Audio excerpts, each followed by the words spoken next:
Doctor tries to humble a humble woman, but her son teaches him the biggest lesson of his life. Loretta Johnson never imagined that taking her husband to the hospital would turn into the worst nightmare of her life. The 52-year-old woman, who had worked as a cleaner for over 20 years, was used to looks of disdain, but nothing prepared her for what she would experience that day. Dr. Richard Crawford pointed his finger toward Loretta's face, his voice dripping with contempt as it echoed down the hospital hallway. Nathan, her 28-year-old son, watched the scene with clenched fists, trying to control the anger rising in his chest. The doctor had just said words that should never come from the mouth of a healthcare professional. "You think you can just show up here and demand priority treatment?" Dr. Richard raised his voice even louder, causing other patients and staff to turn and watch. "People like you need to learn your place." Loretta swallowed the tears rising in her throat. Her hands trembled as she held the paperwork for her husband, Robert, who had been hospitalized for 3 days with pneumonia that was worsening by the hour. She wasn't asking for anything beyond the basic right to know how the man she had shared her life with for 30 years was doing. "Doctor, I just want to know how my husband is doing," she murmured, trying to maintain her dignity despite the public humiliation. "It's been 3 days, and no one has given me any information. And who are you to question our procedures?" Dr. Richard crossed his arms, his spotless white coat a stark contrast to Loretta's simple clothes. "I'm in charge here. If I say you don't need to know anything right now, then you won't." Nathan stepped forward, but his mother firmly gripped his arm. She knew her son's temper and understood that any heated reaction would only make things worse. The young man worked as a nursing assistant at another hospital in the city and knew all too well how medical hierarchies operated. "Mom, let me handle this," Nathan whispered in her ear. "No, son, I don't want you to suffer because of me." Loretta tightened her grip on his arm. "Let's just leave and come back later." Dr. Richard watched the whispered exchange between mother and son with a smug smile. To him, this display of power was just another ordinary day at work. At 45, the doctor had built a solid reputation at Mercy Hospital, both for his professional competence and his arrogance toward patients from lower social classes. "Since you've decided to whisper, let me make one thing very clear," Dr. Richard raised his voice again. "Her husband is in my unit under my care. If I say she can only visit during the times I set, then that's how it's going to be. And if you don't like it, you're free to find another hospital." The doctor's words echoed down the hallway like a slap to Loretta's face. She knew they couldn't afford to transfer Robert to a private clinic. The basic insurance they could barely pay for hardly covered treatment at Mercy Hospital, which was the regional leader in treating severe pneumonia cases. "Doctor, with all due respect," Nathan finally couldn't hold back, "my mother isn't asking for anything unreasonable. It's her right to know about my father's condition." "Oh, so the little boy is going to teach me about rights?" Dr. Richard sneered. "Let me guess, you work at some little clinic somewhere, right? You think you understand how a real hospital operates, sir?" The insult hit Nathan hard. He had worked at City General Hospital for 5 years, and despite it being a public institution with limited resources, he did his job with dedication and love. Hearing his workplace belittled like that felt like a punch to the gut. "I work as a nursing assistant at City General," Nathan replied, trying to keep his voice steady. "And I know very well that every patient and every family has rights. That must be respected." "City General?" Dr. Richard let out a loud laugh, causing several people in the hallway to turn their heads again. "That explains a lot. You people who work in those places have no idea what real medicine is. This isn't a mess like the public hospitals." Loretta felt the tears finally escape her eyes. The humiliation was twofold. Not only was she being disrespected, but now her son was being attacked as well. Nathan had studied hard to get his job, worked double shifts to help the family, and hearing him belittled like that broke her heart. Please, doctor," Loretta tried once more, her voice trembling.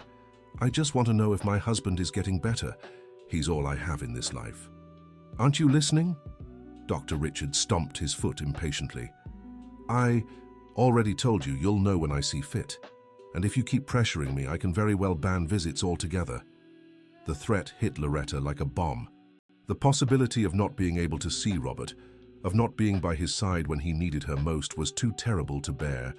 She had spent sleepless nights since her husband was admitted, praying for his recovery. "Doctor, you can't do that," Nathan intervened again, his voice filled with anger. "There are medical board regulations that guarantee family visitation rights." "Regulations?" Dr. Richard stepped closer to Nathan, pointing a finger at him. "Who are you to lecture me about regulations? I graduated from the best medical school in the country. I have 15 years of experience. I'm the department head here, and you, a mere assistant from a public hospital, are going to teach me." Nathan felt his blood boil. All the respect he had always held for doctors was being tested at that moment. He knew Dr. Richard was abusing his position, but he also knew that any heated reaction could make things worse for his father's treatment. "I'm not trying to lecture you," Nathan said through gritted teeth. "I'm just asking you to treat my mother with basic respect." "Respect is earned," Dr. Richard crossed his arms again, "and people like you need to understand that you have no say here. If you want respect, pay for a private hospital." Dear listener, if you're enjoying the story, take a moment to like and especially subscribe to the channel. It really helps us as we're just starting out. Now continuing, the suggestion to seek a private hospital was the last straw for Loretta. She knew exactly how much she earned cleaning offices in the early hours. She knew the cost of every medication Robert needed. She knew every penny the IEC family had was carefully saved for years just to cover basic expenses. "Doctor, if I had money for a private hospital, do you think I'd be here?" Loretta finally exploded, her voice louder than she intended. "Do you think it's easy working since I was 15 to support a family?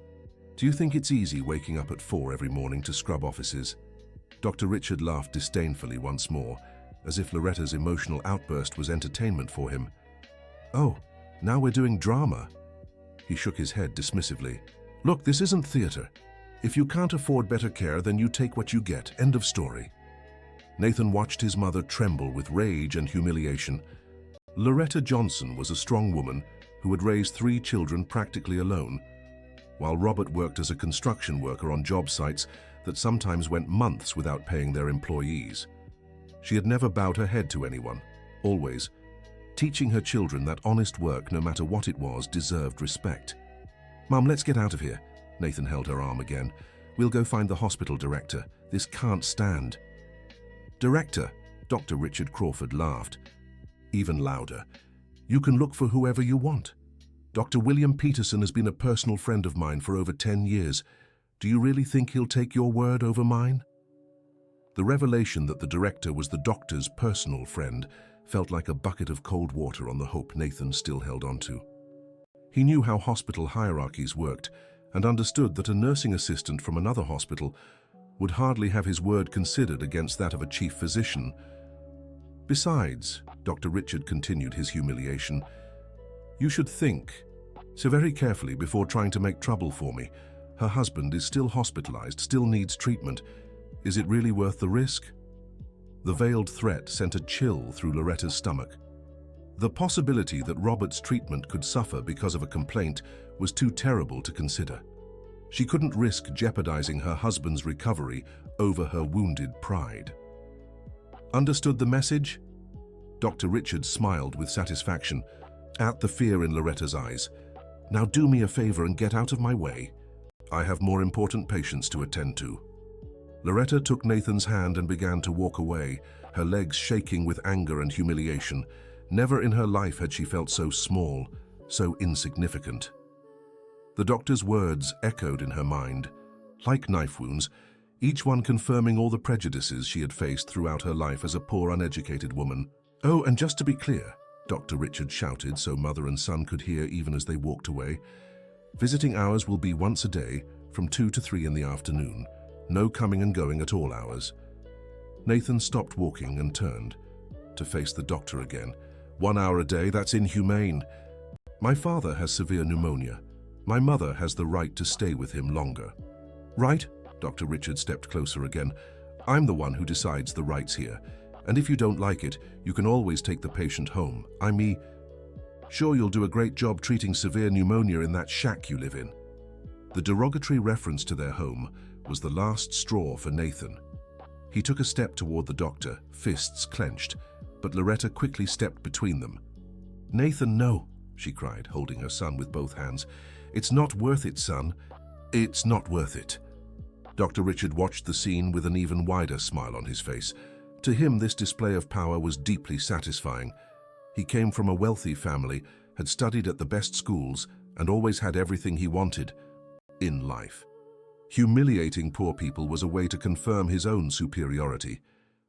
"Look at that," he said mockingly. "The little boy almost turned violent. Just proves people like you have no manners or civility."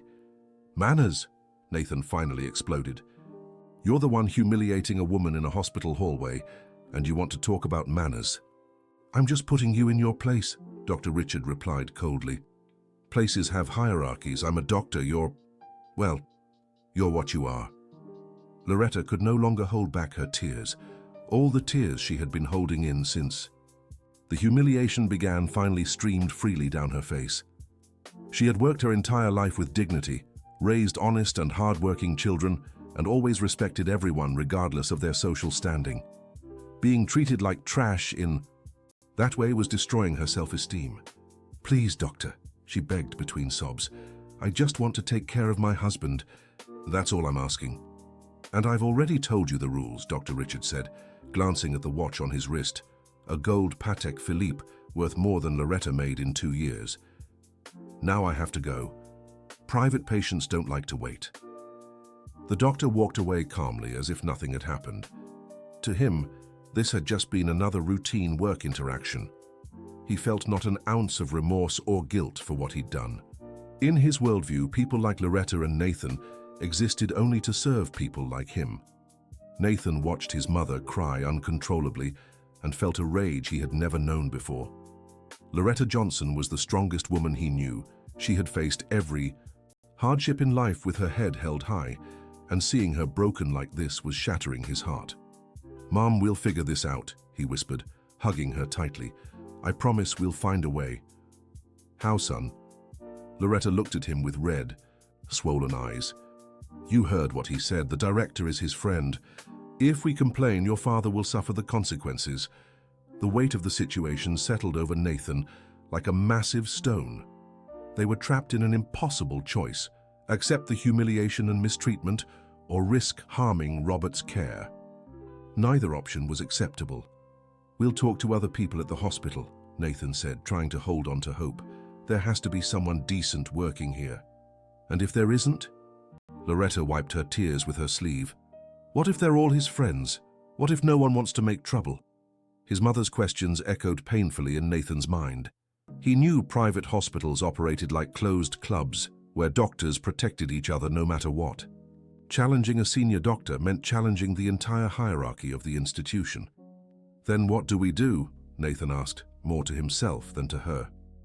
"We endure it," Loretta answered, her voice trembling.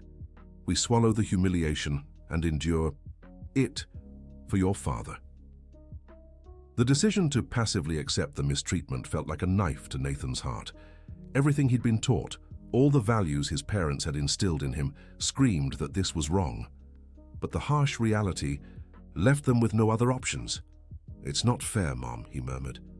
"Life was never fair to people like us, son," Loretta replied, her voice carrying a bitterness he'd never heard before. "We've always known that."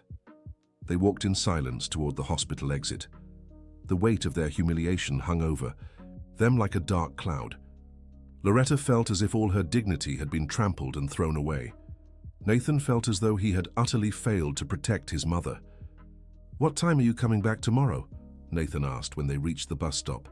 2 in the afternoon, Loretta answered mechanically, as His Majesty decreed. The bitter irony in her voice broke Nathan's heart even more. Loretta had always been a woman of strong character, someone who never bowed her head to anyone. Seeing her forced to submit to such humiliation was one of the most painful things he had ever witnessed. "I'm coming with you," Nathan decided. "You don't have to, son. You have work." "My shift doesn't start until 6. I'm coming with you, and that's final." Loretta didn't have the strength to argue. Actually, the thought of having her son by her side the next day brought a small comfort amid all that pain. At least she wouldn't face the next round of humiliation alone. The bus arrived, and the two boarded in silence. The entire ride home, neither of them could speak. Loretta stared out the window, trying to process everything that had happened, while Nathan stewed in anger, thinking of possible ways to turn things around. When they got home, they found Jennifer, their youngest daughter at 25, waiting for news about her father. She worked as a sales clerk at a clothing store and had managed to leave early to meet her mother. "How's Dad?" Jennifer asked as soon as she saw them walk in. Loretta broke down in tears again, unable to answer. Nathan had to tell his sister everything that had happened, every word from Dr. Richard, every humiliation their mother had endured. Jennifer listened silently, her expression growing more outraged by the second. "This can't stand," Jennifer said when Nathan finished. "We have to do something." "But what?" Loretta asked between sobs. "You heard what that man said. If we complain, your father will be the one to suffer. So we're just going to take it," Jennifer pressed. "Let that disgusting doctor humiliate you whenever he feels like it." "I don't see what choice we have," Loretta replied, wiping her tears once more. The conversation dragged on through the night without reaching any satisfying conclusion. As much as her children wanted to stand up for her, the reality was that any action could hurt Robert's treatment. It was a perfectly crafted emotional trap by Dr. Richard. "Tomorrow I'm coming with you," Jennifer decided. "I'll switch shifts with a co-worker." "Sweetheart, you don't have to. You can't risk your job over this." "Mom, you're more important than any job," Jennifer said gently, squeezing her mother's hand. "We'll face this together." Her children's support brought Loretta some relief, but it couldn't erase the pain of the humiliation she'd suffered. She had been disrespected, not just as a person, but as a mother and a wife. Her dignity had been attacked in the cruelest way possible. "I can't stop thinking about his words," Loretta confessed to her children. "He spoke to me like I was trash." "You're not trash, Mom," Nathan said firmly. "You're the most honorable woman I know. You've worked hard, raised honest kids, always helped everyone. That doctor is the real trash." "But he's right about one thing." Loretta sighed deeply. "We don't have money, we don't have power. We can't fight people like him." Her painful admission silenced both children. As much as they wanted to argue, they knew she was right. The social reality of the United States was cruel to the poor, and the healthcare system mirrored that cruelty perfectly. "We'll figure something out, Mom," Jennifer said, trying to sound more confident than she felt. "There has to be a way." "What way?" Loretta asked bitterly. "You saw how he spoke. To him, we're not even people." The night passed slowly for the Johnson family. Loretta barely slept, replaying every humiliating word in her mind. Nathan lay awake for hours, devising plans to confront Dr. Richard, but they all ran into the same problem: his hospitalized father's vulnerability. The next morning, Loretta woke with a terrible headache. The stress of the previous day had taken its toll. She took a quick shower, put on her best outfit, still simple, and tried to brace herself for the next humiliation. "Mom, eat something." "Before we leave," Jennifer insisted, placing a plate with bread and coffee in front of her. "I can't swallow anything," Loretta replied, pushing the plate away. "My stomach is in knots." "You need to eat. You can't afford to be weak right now." Loretta forced down a few bites to keep her children from worrying, but every morsel seemed to dry up in her mouth. The anxiety of having to face Dr. Richard again was draining all her energy. At 1:30 p.m., the three of them left home for the hospital. During the bus ride, they spoke little. Each was lost in their own thoughts, trying to prepare for what lay ahead. "Remember," Loretta said as they arrived, "we're going in, visiting your father, and leaving. We won't give them any reason to humiliate us further." "Mom, if he disrespects you again, I won't be able to stay quiet," Nathan warned. "Neither will I," Jennifer added. "Please, kids," Loretta begged. "Think about your father. He needs us to be strong right now."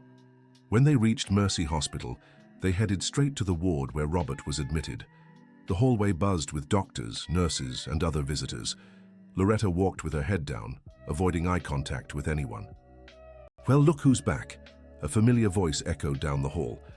Dr. Richard was stepping out of one of the rooms, his white coat as immaculate as ever. He watched the Johnson family approach with a smug smile, as if enjoying some entertaining spectacle. "Punctuality is a virtue," he said mockingly. "I see you've learned who's in charge here." Loretta's stomach churned. Just hearing the doctor's voice brought back the humiliation from the day before. She squeezed her children's hands, silently pleading with them not to react. "Doctor, we just want to visit our father," Nathan said, keeping his tone neutral. "We just want to visit," Dr. Richard repeated scornfully. "Such refined manners, typical of people like you." The jab hit Nathan hard, but he held himself back. Jennifer, seeing the doctor for the first time, couldn't hide her disgust. "Oh, reinforcements today." Dr. Richard noted her presence. "Another family member? Let me guess, you work some humble job too, don't you?" "I work as a sales clerk," Jennifer answered through gritted teeth. "A sales clerk?" Dr. Richard laughed. "The whole family working simple jobs. How touching." Loretta felt tears welling up again. Being humiliated in front of her youngest daughter was even more painful than the day before. Jennifer had always been the most rebellious, the least willing to accept injustice.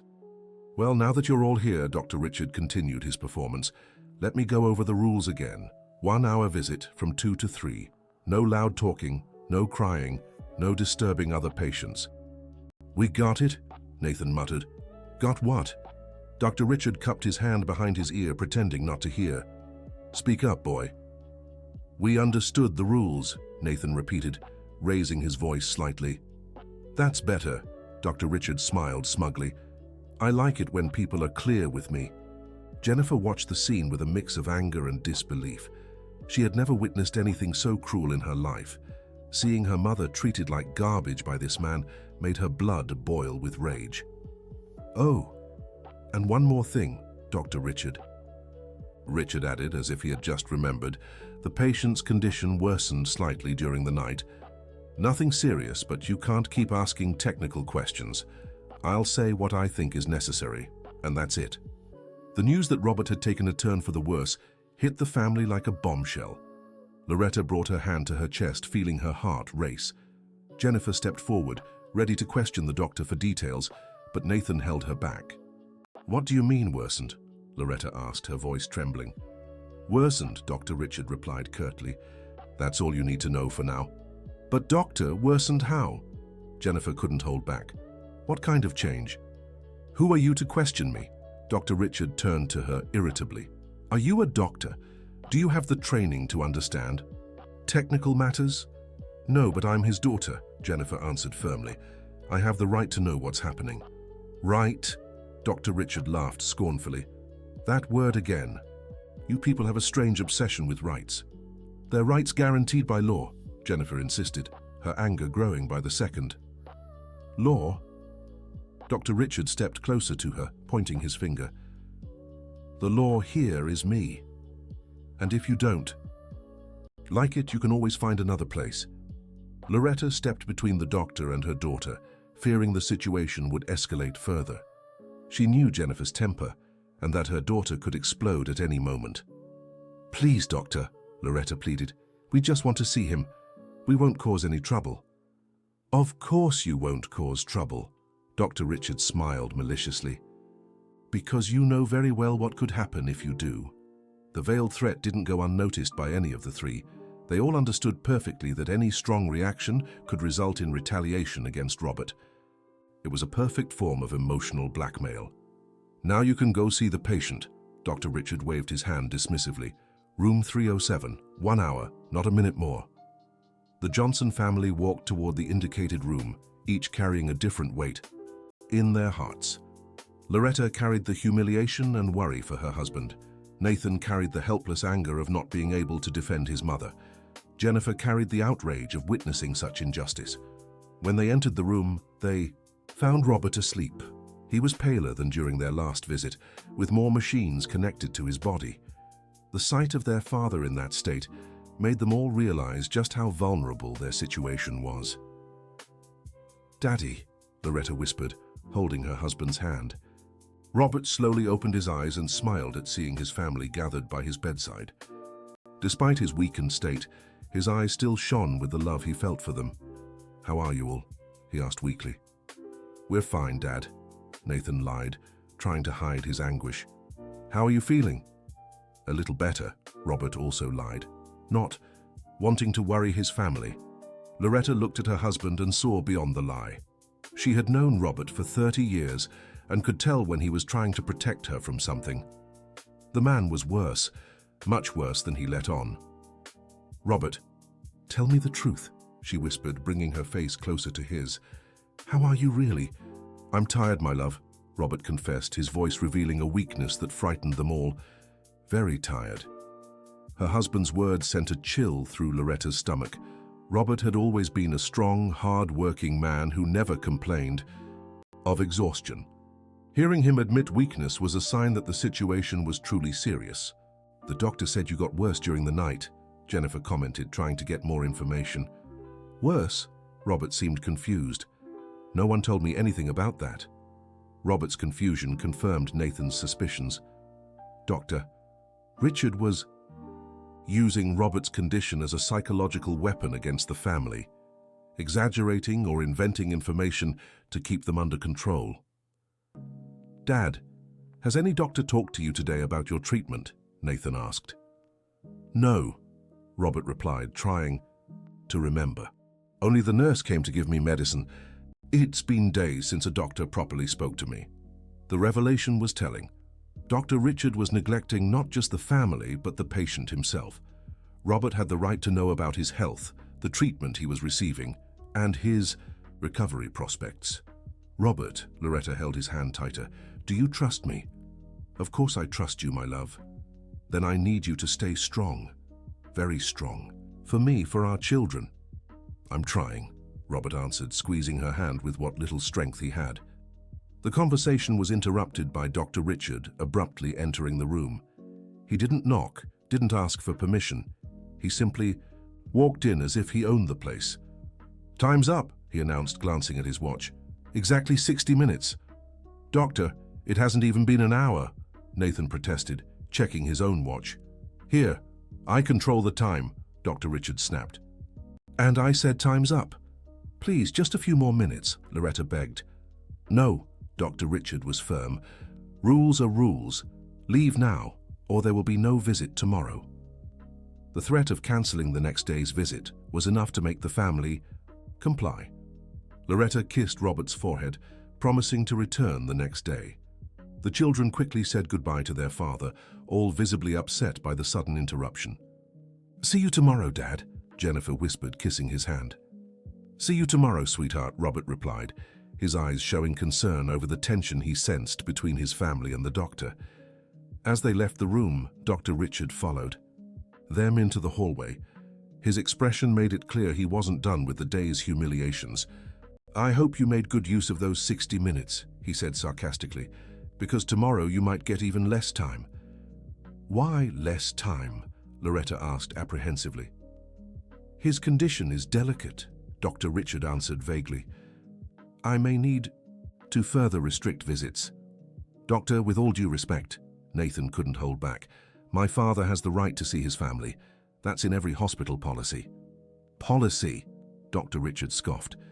You're obsessed with policies and laws. Let me explain something. In here, the only policy that matters is the one I set. That's not right, Jennifer interjected, her indignation finally boiling over. You can't treat people this way.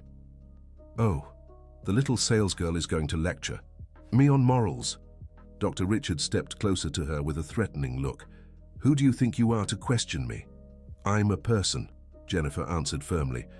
A person with rights who won't accept being treated like trash. Rights, Dr. Richard exploded. That cursed word again. You want to know the only right you have here? The right to accept what I give you and stay quiet. The doctor's outburst drew the attention of others in the hallway. Patients, visitors, and staff turned to watch the argument. Loretta felt the humiliation multiply as she realized dozens of people were observing them. Doctor, please, she tried to calm the situation. Let's stay composed. Composed? Dr. Richard turned to her, eyes blazing with anger. Your daughter just disrespected me to my face, and you want me to stay composed. I didn't disrespect anyone, Jennifer defended herself. I just said I won't accept being mistreated. Mistreated? Dr. Richard laughed scornfully.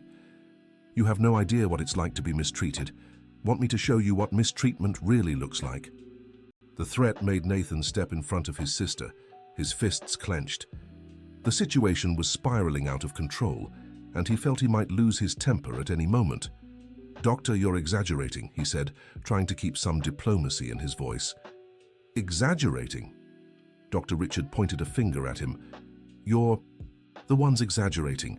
You think you can come here and question me. You think you have any power. We don't want power, Loretta interjected desperately. We just want to take care of my husband. And I've already explained the conditions for that. Dr. Richard crossed his arms. Either accept my rules or find another place. What other place? Jennifer exploded again. You know very well we can't afford to go to another hospital. Exactly. Dr. Richard smirked maliciously. You have no choice. That's why you'll accept everything I decide, exactly how I want it. The doctor's cynical admission about his abuse of power shocked even the bystanders watching the argument. Some visitors began murmuring among themselves, clearly disturbed by the situation.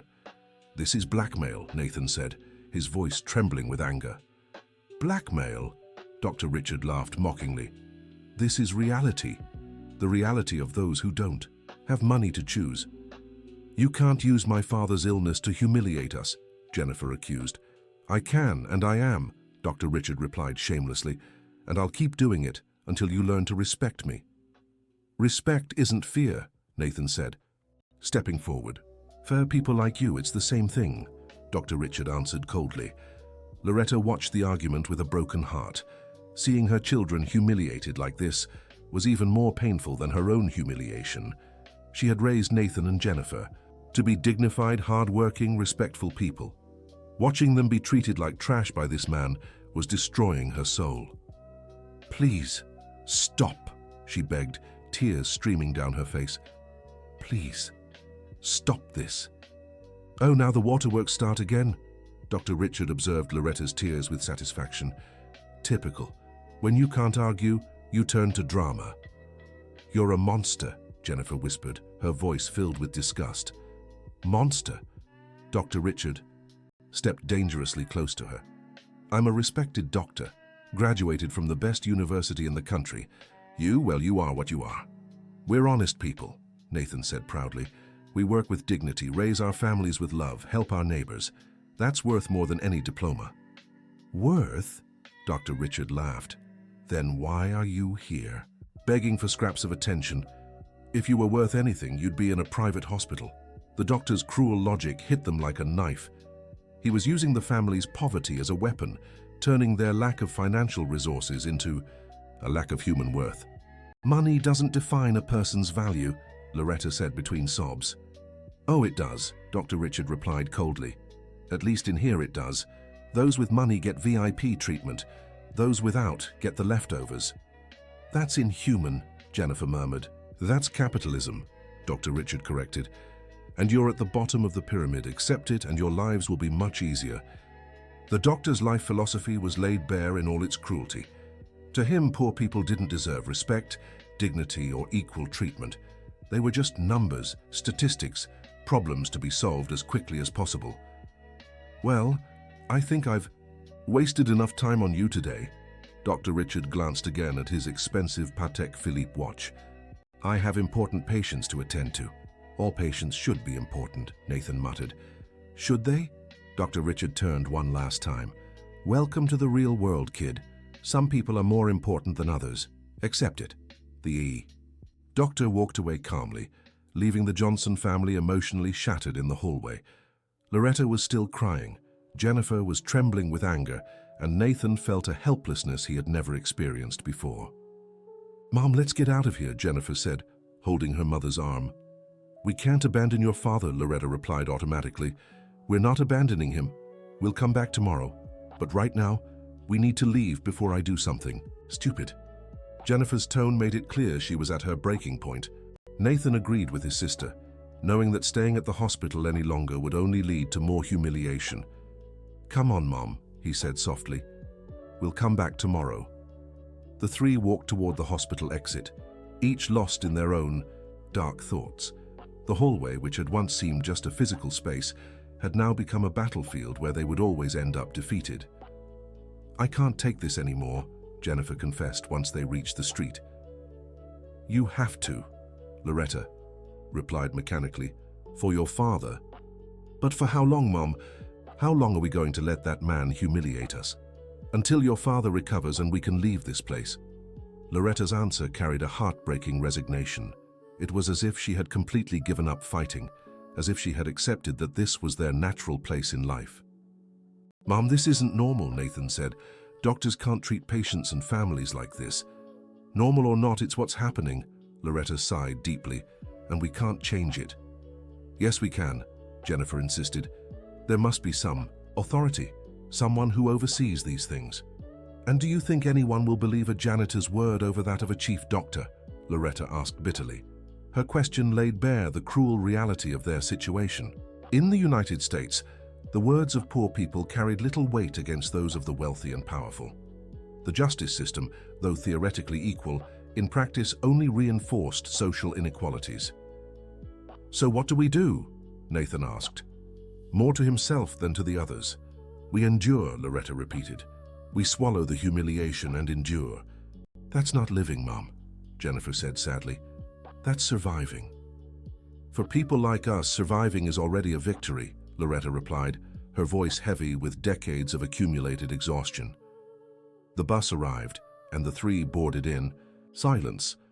On the ride home, each processed the day's events in their own way. Loretta replayed every humiliation in her mind, feeling her self-esteem being systematically destroyed. Jennifer imagined ways to confront Dr. Richard, all of them running into the same obstacle: their father's vulnerability. Nathan tried to think of practical solutions, but couldn't find any that didn't put Robert at risk. When they got home, they found William, their 30-year-old eldest son, waiting for them. He worked as an electrician and had left early to hear news about his father. "How's Dad?" William asked as soon as he saw them walk in. The simple question was enough to make Loretta break down in tears again. William looked at his siblings for an explanation, but found only expressions of anger and frustration. "What happened?" he pressed. Jennifer and Nathan recounted the entire ordeal of the past 2 days. Every word from Dr. Richard, every humiliation their mother endured, every veiled threat against their father's treatment. William listened in silence, his expression growing darker with each word. "This can't go on like this," William said when his siblings finished telling their story. "That's what we've been saying," Jennifer agreed. "But Mum thinks there's no way out." "There isn't," Loretta confirmed, wiping away her tears. "Anything we do will hurt your father." William knew his mother's strong personality and was shocked to see her so broken. Loretta had always been the family's rock, the one who kept everyone united and strong through hardships. Seeing her so defeated was something he never imagined witnessing. "Mom, you can't just accept this passively," William said gently. "You always taught us that honest work deserves respect." "I've always believed that," Loretta replied, her voice trembling. "But it seems I was wrong." "You weren't wrong," Nathan interjected. "The one who's wrong is that disgusting doctor." "Being wrong and having the power to keep being wrong are two different things," Loretta sighed. "He has the power. We don't." The conversation stretched late into the night, with the three children trying to convince their mother not to accept the humiliation passively. But Loretta was genuinely terrified by Dr. Richard's threats. The possibility that Robert's treatment might suffer because of her was too terrible to consider. "Let's all get some sleep," she finally said. "Tomorrow's just another day of humiliation ahead." The resigned way their mother spoke about the next day broke her children's hearts. It was as if she had accepted that humiliation was a natural part of her life, something unavoidable and unchangeable. "Mom, I'm going with you tomorrow," William decided. "Son, you can't miss work over this." "Yes, I can. My family is more important than any job." "William, it won't help." Loretta shook her head. "The more people who go, the worse the humiliation will be. That man loves an audience." "So we're just going to accept this forever?" William asked, in disbelief. "Until your father leaves the hospital," Loretta replied firmly. "After that, we'll never set foot in that place again." The promise that the humiliation would end once Robert recovered brought some small relief to the children, but it didn't fully ease the anger they felt. Seeing their mother treated like garbage was tearing the whole family apart. "We'll find a way to fix this," William murmured, more to himself than the others. "Don't do anything that could hurt your father," Loretta warned, sensing the determination in her eldest son's voice. "Promise me you won't do anything." "Mom!" William started to protest. "Promise me!" Loretta insisted, desperation in her voice. "I promise," William said reluctantly, more to calm her than out of real conviction. The night passed slowly for the entire Johnson family. Loretta took a sedative to sleep, but still lay awake for hours, dreading the next day's humiliation. The children talked late into the night, trying to find a solution that wouldn't endanger their father. "There's got to be something we can do," Jennifer whispered to her brothers once their mother finally fell asleep. "If there is, I can't." "Think of it," Nathan replied, equally frustrated. "We could try talking to other doctors at the hospital," William suggested. "What if they're all his friends?" Nathan countered. "What if we just make things worse?" "So we do nothing?" Jennifer asked indignantly. "I don't know," William admitted. "Honestly, I don't know what to do." Hearing her usually determined older brother admit defeat felt like a bucket of cold water to Jennifer. If William, the family's pillar of strength, didn't have an answer, then they truly were in a hopeless situation. "Let's sleep on it," Nathan suggested. "We'll think clearer tomorrow." "Sleep?" Jennifer laughed bitterly. "How can you sleep knowing our mother will be humiliated again tomorrow?" "I can't," Nathan admitted, "but staying awake won't solve anything." The three siblings went their separate ways, each retreating to their room with heavy hearts. The feeling of helplessness was suffocating. They had been raised to be good, hard-working, respectful people, but none of that seemed to matter when facing the power and arrogance of people like Dr. Richard. The next morning, Loretta woke up even more worn down than the day before. 2 sleepless nights and built-up stress were taking their toll. She looked at herself in the mirror and barely recognized the woman staring back. Her eyes were swollen from crying, her skin was pale, and her expression carried a deep sadness. "Good morning, Mom." Jennifer entered the room with a cup of coffee. "Good morning, sweetheart," Loretta replied mechanically. "Did you manage to sleep?" "A little," Loretta lied, not wanting to worry her daughter further. "Mom, I was thinking, what if we tried talking to the hospital administration?" "Honey, just yesterday that man said the director is a personal friend of his." Loretta sighed. "It's no use." "But we could try," Jennifer insisted. "What's the worst that could happen?" "The worst is your father suffering. The consequences," Loretta answered without hesitation. "And I can't allow that." The mother's determination to protect her husband, even if it meant enduring humiliation indefinitely, showed the depth of her love for Robert. To her, her own dignity mattered less than the well-being of the man she had spent her whole life with. "Mom, Dad would be furious if he knew how you're being treated," Jennifer pointed out. "That's why he can't know."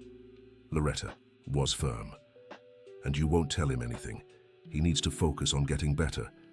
"But Mom—" "No buts," Loretta interrupted. "Your father can't worry about these things now. His condition is already fragile."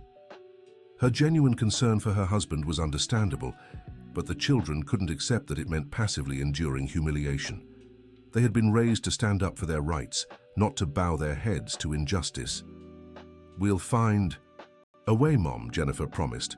"The only way is to endure," Loretta replied with resignation. "Endure until your father recovers." At 1:30 p.m., mother and daughter left again for the hospital. Nathan had managed to switch his shift and would meet them there. William was still trying to sort out some work issues so he could join the family. On the bus ride, Loretta tried to prepare herself mentally for another round of humiliation. She took deep breaths, trying to summon the strength to withstand whatever Dr. Richard might say or do. "Mom, if he goes too far today, I won't be able to stay quiet," Jennifer warned. "Sweetheart, for heaven's sake," Loretta gripped her daughter's hand tightly. "Think of your father." "I think of him all the time," Jennifer replied. "But I think of you too, and I can't stand seeing you treated like trash." It's only temporary, Loretta tried to convince herself. Soon your father will recover, and we'll leave this nightmare behind. What if he doesn't recover quickly? Jennifer asked. Pneumonia can take weeks to fully heal. The possibility that the humiliation might stretch on for weeks felt like a knife to Loretta's heart. She didn't know if she had the strength to endure being treated that way for so long. He will recover, she said, more to convince herself than her daughter. He has to recover. When they arrived at the hospital, they found Nathan already waiting at the reception. His face was tense with worry. He had spent the night thinking of ways to protect his mother, but all of them ran into the same problem, his father's vulnerability. How are you both? He asked, hugging them. Surviving, Loretta answered bitterly. Mom, don't say it like that, Nathan pleaded. It's the truth, son, Loretta sighed. We're not living. We're just surviving. The three walked toward the unit where Robert was admitted. The hallway, once just a physical space, had now become enemy territory, where they would always be at a disadvantage. Look who's back! The familiar voice of Dr. Richard Crawford echoed down the hall before they even reached the unit. The doctor was talking to a nurse but cut the conversation short as soon as he saw the Johnson family approaching. His smile made it clear he was eager for another round of humiliation. Punctual again, he said mockingly. I see you're learning the rules well. Loretta instinctively lowered her head, avoiding eye contact with the doctor. His mere presence was enough to make her feel small and insignificant. Doctor, we just want to see my father, Nathan said, trying to keep his voice neutral. We just want to see, Dr. Richard repeated scornfully. Such refined manners, as always. Please, doctor, Loretta murmured. We don't want to cause any trouble. Trouble? Dr. Richard laughed. Your trouble just by being here. Dear listener, if you're enjoying the story, don't forget to like and especially subscribe to the channel. It helps us a lot as we're just starting out. Now, back to the story. The unnecessary cruelty of his remark hit Loretta like a slap. She felt tears welling up again but fought to hold them back. Crying in front of that man would only give him more pleasure. So, and I have some news for you, Dr. Richard continued, clearly savoring the moment. Visiting hours today will be reduced to 40 minutes. 40 minutes? Jennifer couldn't hold back. Why? Because I decided so, Dr. Richard replied, simply. Do you need a more elaborate explanation? But doctor, yesterday you said an hour, Nathan argued. Yesterday was yesterday, Dr. Richard shrugged. Today is today. The rules change at my convenience. The complete arbitrariness of the doctor's decisions showed he was using his position solely to exert power over the family. There was no medical or hospital justification for the constant rule changes. This isn't fair, Jennifer muttered. Fair? Dr. Richard laughed mockingly. That obsession with fairness again. When will you understand that fairness doesn't exist here, only power does? And you think it's right to abuse that power? Jennifer asked, her indignation growing. Abuse? Dr. Richard stepped closer to her with a threatening expression. I'm simply exercising my authority. If you don't like it, you're free to find another place. You know we have nowhere else to go, Loretta said through tears. Exactly, Dr. Richard smirked. And that's why you'll accept everything I decide, however I decide it. The cynical admission of power abuse shocked the people passing through the hallway. Some hospital staff watched uncomfortably, but no one dared intervene against a senior doctor.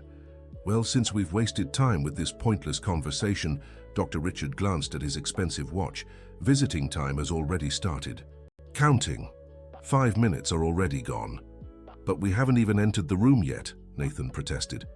Your problem, Dr. Richard shrugged. You should have gone straight to the room instead of questioning my decisions. The injustice of the situation was glaring. Dr. Richard was deliberately reducing visitation time and even making the timer start before they could see the patient. 35 minutes remaining, he announced smugly. Tick-tock, tick-tock. The Johnson family rushed toward room 307. For every lost second, a victory for the sadistic doctor. When they entered the room, they found Robert awake, but visibly weaker than the day before. How are you, my loves? Robert asked, his voice even fainter. We're fine, Dad, Nathan lied again. How are you feeling today? A little better. Robert tried to smile, but even that simple gesture seemed to take great effort. Loretta looked at her husband and realized he was lying to spare their worry. Robert was visibly worse, weaker, paler. The pneumonia was taking a heavy toll on his body, already weakened by age and years of hard work. "Robert, tell me the truth," she whispered, moving closer to the bed. "How are you, really?" "I'm tired, my love," Robert confessed, his honesty more alarming than comforting. "Very, very tired." "Dad, has any doctor spoken to you today?" Jennifer asked. "No," Robert shook his head weakly. "Only the nurse came to give me medicine this morning. No doctor has been here." The confirmation matched Nathan's suspicions. Dr. Richard wasn't just neglecting the family, he was neglecting the patient himself. Robert had the right to know about his condition, the treatment, the chances of recovery. "Dad, do you know what medications you're taking?" Nathan pressed further. "No idea," Robert admitted. "No one explains anything. They just come in, give me a shot or a pill and leave." The medical negligence was becoming clearer.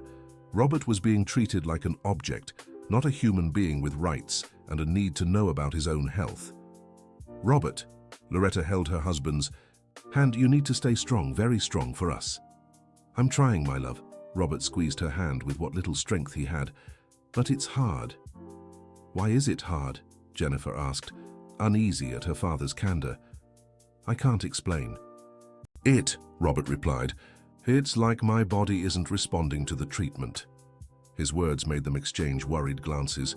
If Robert wasn't responding to treatment, his hospitalization could drag on much longer than expected. "Dad, have you talked to any nurses about how you feel?" Nathan asked. "I've tried with a few," Robert answered, "but they say only the doctor can discuss those things." "And the doctor doesn't talk," Loretta finished bitterly. "What doctor?" Robert asked, confused. "That Dr. Richard? He barely looks at me when he comes in here."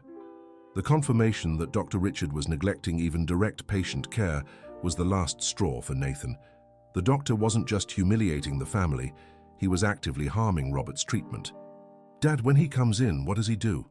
Nathan kept probing. "Glances at the chart, asks a few basic questions about pain and leaves," Robert replied. "Never explains anything, never asks how I really feel." "This isn't right," Jennifer murmured. "What isn't right?" Robert asked, sensing the tension in his daughter's voice. "Nothing, Dad," Loretta hurried to reply. "Everything's fine." Robert eyed his wife suspiciously. After 30 years of marriage, he knew Loretta's expressions too well. He could tell when she was hiding something important. "Loretta, what's going on?" he insisted. "Nothing, my love," she forced a smile. "We're just worried about your recovery." "Something's wrong," Robert observed. "You've all been acting strange since yesterday." The conversation was abruptly interrupted by Dr. Richard's sudden entrance into the room. As usual, he didn't knock or ask for permission. He simply walked in as if he owned the place. "Time's up," he announced, glancing at his watch. "Doctor, it hasn't been 40 minutes yet," Nathan protested.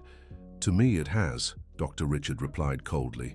"And here, I'm the one who decides." "Please, just a few more minutes," Loretta pleaded. "No," Dr. Richard was firm. "I've already been generous enough letting you stay this long." Robert watched the interaction between his family and the doctor with growing concern. Dr. Richard's harsh tone, his wife's submissive posture, the visible tension in their children, everything suggested something very serious was happening. "Dr. Richard," Robert tried to speak from his bed, "can I talk to you about my treatment?" "There's nothing to discuss," Dr. Richard replied, without even looking at the patient. "You're receiving the proper care, but I'd like to understand better." "You don't need to understand," Dr. Richard cut in rudely. "You need to take your medicine and stay quiet."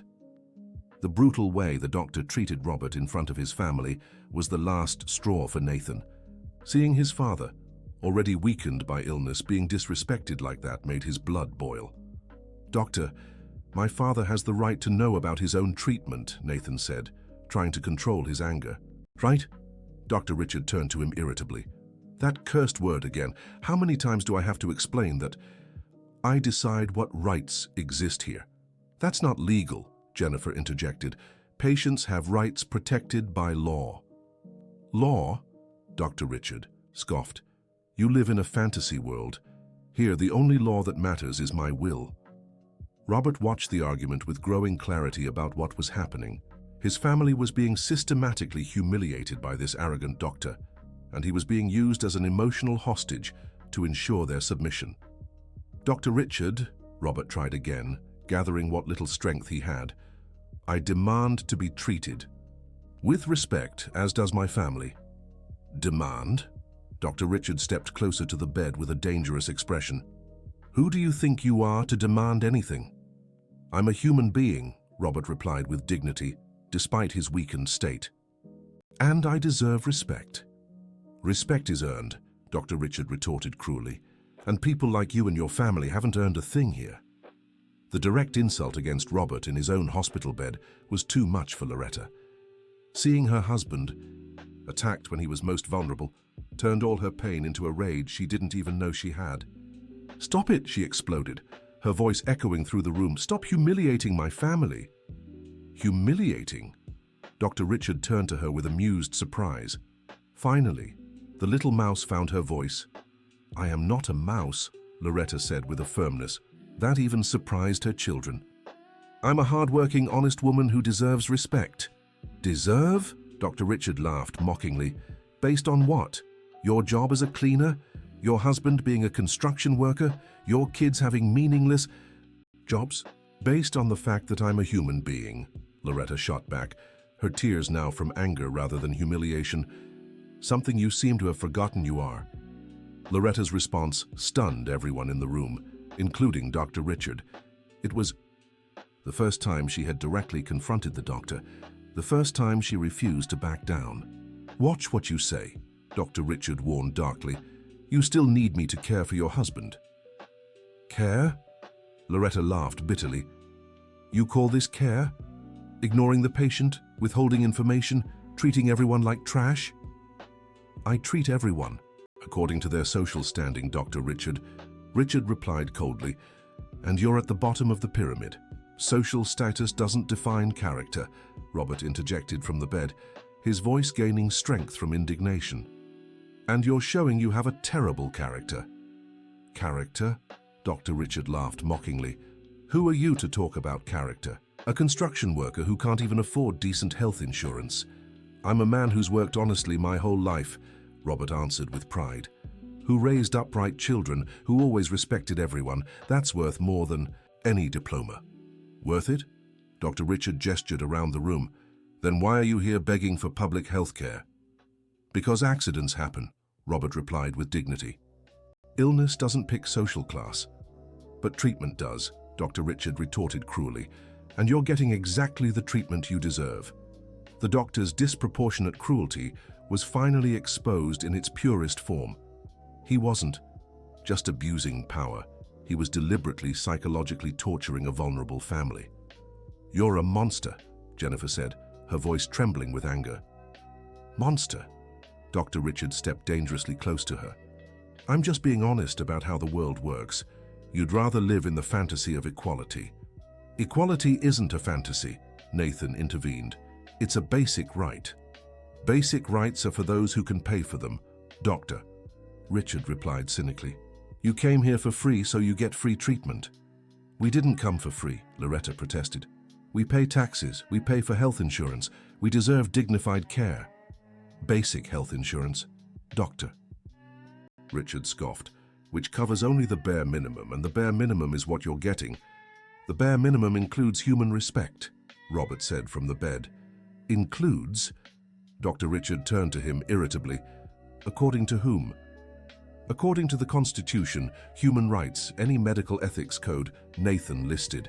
Ethics codes are for those who don't understand reality, Dr. Richard shot back.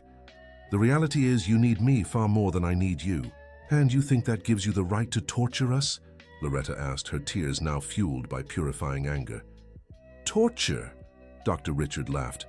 I'm just putting you in your place. Our place is the same as any human being. Jennifer declared firmly. We deserve dignity.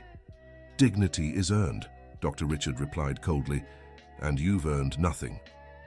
We have, Robert said from the bed, gathering all his strength. We've earned the right to be treated as people. People? Dr. Richard looked around at the family with scorn. Your statistics, numbers in a system, problems to be solved as quickly as possible. The doctor's complete dehumanization of the Johnson family exposed the full rot of his character. To him, poor people weren't truly human, just inconveniences to be tolerated. You took an oath, Loretta reminded him. You promised to protect lives, to relieve suffering. That oath was 15 years ago, Dr. Richard answered cynically. Since then, I've learned how the world really works. And how does the world work? Nathan asked, wanting to hear the doctor's twisted philosophy. Those with money live, Dr. Richard said simply. Those without survive on scraps.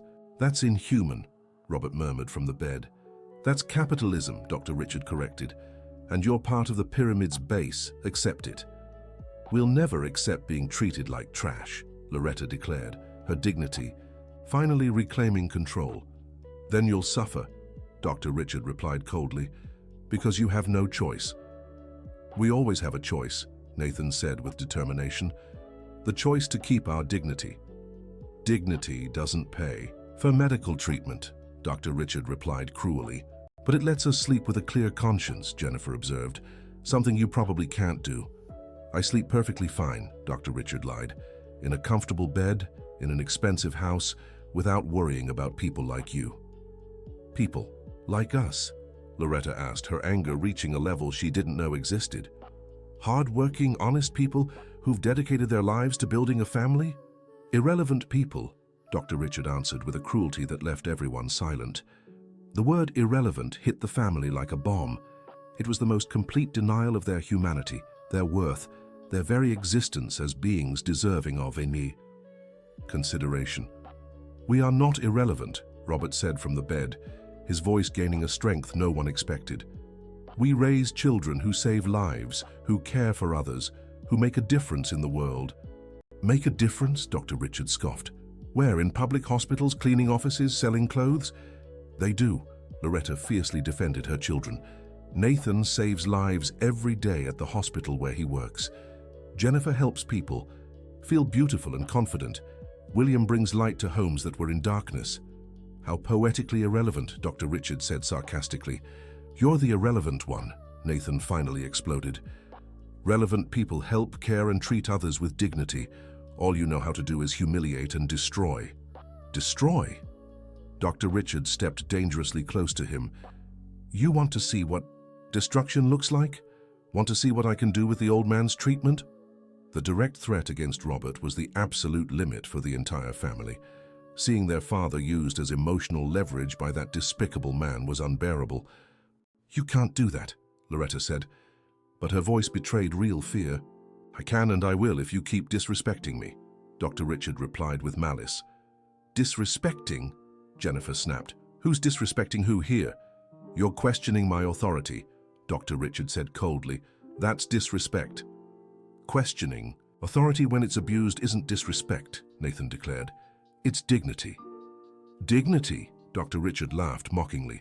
That word doesn't exist in the vocabulary of people like you. It does, Robert said from the bed, trying to sit up. And it's the one thing no one can take from us. So I can, Dr. Richard answered spitefully, and I've been taking it for the last 3 days.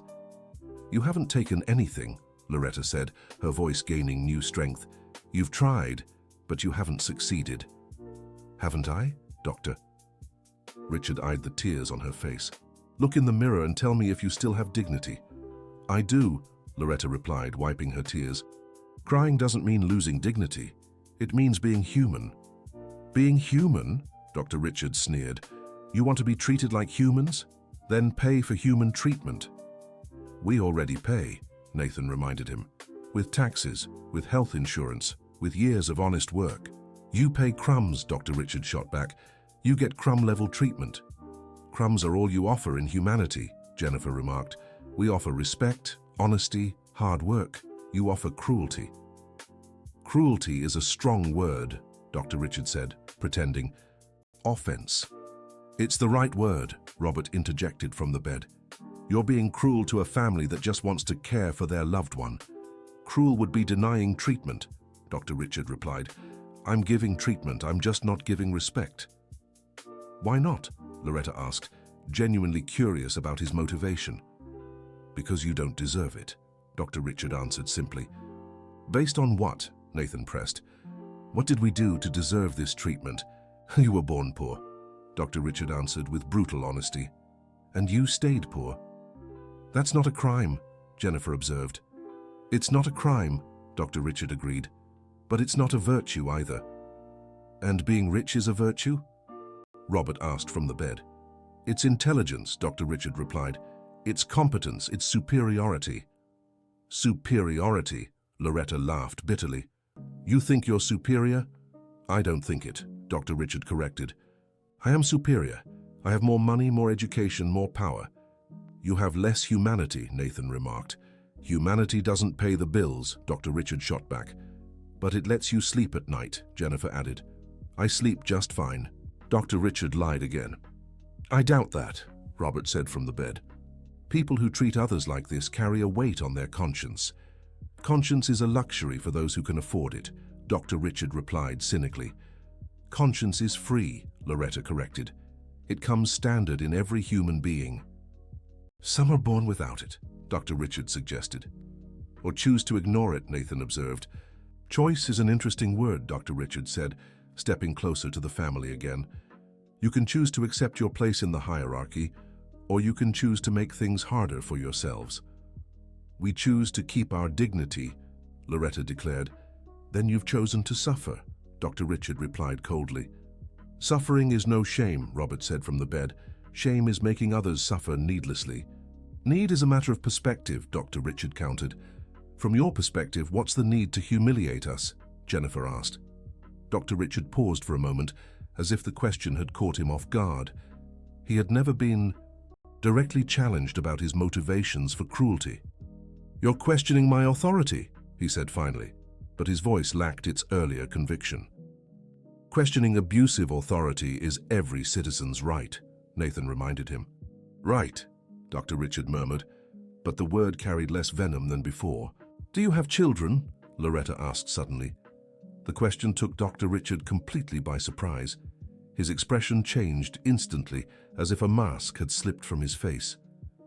That's none of your business, he replied, but his voice was different. It is, Loretta insisted, sensing she'd struck a nerve. If you have children, how would you want them treated if they were in our situation? Dr. Richard fell silent for several seconds, clearly unsettled by the question. For the first time since the humiliation began, he seemed genuinely troubled. My children would never be in your situation, he said finally, but his voice had lost its earlier strength. Why not? Robert asked from the bed. Accidents happen to everyone. My children have premium health insurance, Dr. Richard retorted, trying to regain his arrogance. And if they didn't? Jennifer pressed. If they lost everything somehow and needed public care? Dr. Richard went quiet again, clearly wrestling with thoughts he'd rather avoid. That's a ridiculous hypothetical, he said at last. It's not ridiculous, Loretta pointed out. It's the reality for millions of Americans, people who work honestly but have no privileges. Privileges are earned, Dr. Richard muttered, though his conviction was clearly shaken. Some are born with privileges, Nathan corrected. Like you. I worked hard to get where I am, Dr. Richard defended himself. We work hard too, Jennifer observed. The difference is, you had opportunities we never did. Opportunities. Dr. Richard repeated the word as if it were foreign. Did you go to a private school? Loretta asked. Dr. Richard hesitated before answering, clearly uncomfortable with the direction of the conversation. I studied, he admitted reluctantly. Did your parents pay for college? Nathan pressed on. They did, Dr. Richard replied, with even more hesitation. Did you work during college? Jennifer asked. I didn't have to, Dr. Richard admitted, his voice growing increasingly uneasy. We've been working since we were kids, Loretta observed. Nathan washed cars at stoplights since he was 12 to help at home. I worked construction since I was 14, William said, walking into the room at that exact moment. The arrival of Loretta's eldest son, completely shifted the dynamic of the conversation. William carried a different energy, a presence that even Dr. Richard noticed immediately. "Who's this?" Dr. Richard asked, trying to regain his authority. "I'm William Johnson," he answered firmly. "Loretta and Robert's eldest son. And I've come for answers." The direct and determined way William introduced himself caught Dr. Richard off guard. There was something in the young man's posture that radiated a confidence the other family members hadn't yet shown. "Answers? About what?" Dr. Richard asked, struggling to maintain his arrogance. "About why you're humiliating my family," William replied without hesitation, "and why my father isn't getting proper treatment." "Proper treatment?" Dr. Richard turned to him, irritated. "Who are you to question my treatment?" "I'm an electrician," William said proudly. "I've worked honestly for 15 years, and I'm the son of people who deserve respect." "An electrician," Dr. Richard muttered, but for the first time his voice didn't carry complete scorn. "Yeah," William confirmed, "I bring light to people's homes, probably even yours." The remark about how even wealthy people depended on the work of people like William hit the doctor like a slap in the face. For the first time, he was forced to acknowledge that his own life relied on the labor of those he looked down on. That's different," Dr. Richard stammered. "Different how?" William asked, stepping forward. "You turn on the lights in your house, right? Who do you think wired it?" Dr. Richard was silent for a few seconds. William's simple, direct question exposed a fundamental flaw in his worldview. "I pay for the service," he finally said. "And my family pays for medical care," William countered, "through taxes, insurance, honest work." "But," Dr. Richard began to protest, but William cut him off. "No buts," William said firmly. "We pay, we work, we contribute to society. We deserve respect." William's logical, straightforward argument was clearly shaking Dr. Richard's convictions. For the first time, he was being challenged by someone unimpressed by his position. "William," Loretta whispered, "be careful." "Son." "No, Mom," William replied without taking his eyes off Dr. Richard. "The time for being careful is over. This man needs to hear some truths." "Truths?" Dr. Richard tried to regain his arrogance, but his voice faltered. "The truth is, you're abusing your power," William declared. "The truth is, you're using my father's illness to blackmail my family." "I'm not blackmailing anyone," Dr. Richard defended. "No?" William laughed humorlessly. "Didn't you threaten to make my father's treatment worse if we complained?" Dr. Richard fell silent, clearly caught in his own trap. "Didn't you arbitrarily cut visiting hours?" William continued. "Didn't you humiliate my mother in front of everyone?" Each accusation from William was like a dagger to Dr. Richard's conscience. For the first time in 3 days, he was being forced to confront the reality of his actions. I have the authority to set the rules," he murmured, but without conviction. "Authority to set rules, yes," William agreed. "Authority to humiliate people, no. You were the ones questioning my authority," Dr. Richard tried to defend himself. "We questioned the abuse of authority," William corrected. "It's different." "It's the same thing," Dr. Richard insisted, but his voice grew increasingly uncertain. "It's not." William was firm. "Legitimate authority is based on competence and respect. Abuse of authority is based on fear and humiliation." William's words echoed through the room like sentences from a courtroom. Dr. Richard was being judged not for his medical competence, but for his humanity, and he was being found guilty. "Are you competent as a doctor?" William suddenly asked. "Of course I am," Dr. Richard replied automatically. "Then why isn't my father getting better?" William pressed. The question caught Dr. Richard off guard. He had been so busy humiliating the family that he hadn't paid proper attention to Robert's actual condition. "Pneumonia is a complicated illness," he answered vaguely. "Complicated for a competent doctor?" William persisted. Dr. Richard was speechless again. The simple question had exposed his medical negligence. "When was the last time you properly examined my father?" William continued his interrogation. I examine him daily," Dr. Richard lied. That's not true, Robert interjected from the bed, his voice gaining strength with his eldest son's presence. It's been 3 days since he even looked me in the face. The patient's direct accusation was devastating for Dr. Richard. He was being exposed not just as a cruel person, but as a negligent doctor. I have other patients, he weakly defended himself. And each of them deserves proper attention, William pointed out, including my father. Your father is receiving proper attention, Dr. Richard insisted. Define proper attention, William challenged. Dr. Richard fell silent once more, clearly struggling to justify his negligence. Medication, tests, he muttered. Vaguely. Communication with the patient, William added. Explanations about treatment, updates for the family. Each point William raised was like another nail in the coffin of Dr. Richard's defense.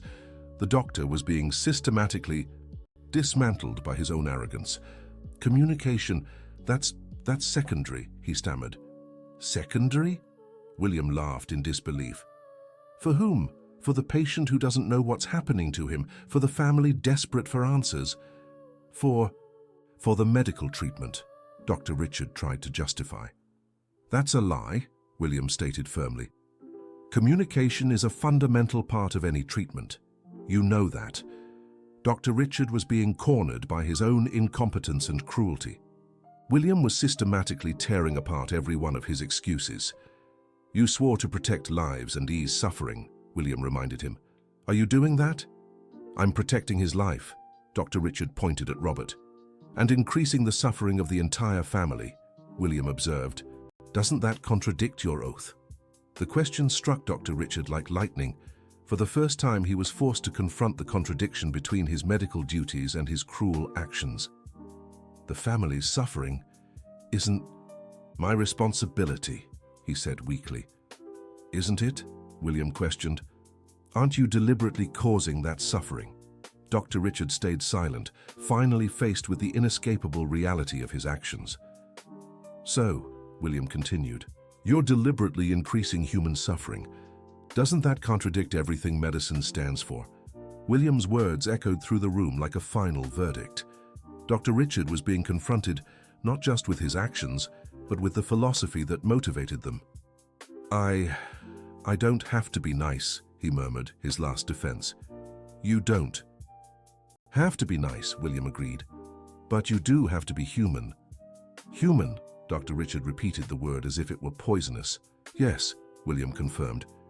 Human, respectful, professional, ethical. Each word felt like an accusation, reminding Dr. Richard of all the principles he had abandoned in favor of needless cruelty. Do you remember why you wanted to be a doctor? William asked suddenly. The question caught Dr. Richard completely off guard. He fell silent for a long moment, clearly wrestling with memories he'd rather avoid. To help people, he admitted reluctantly. And are you helping? William pressed.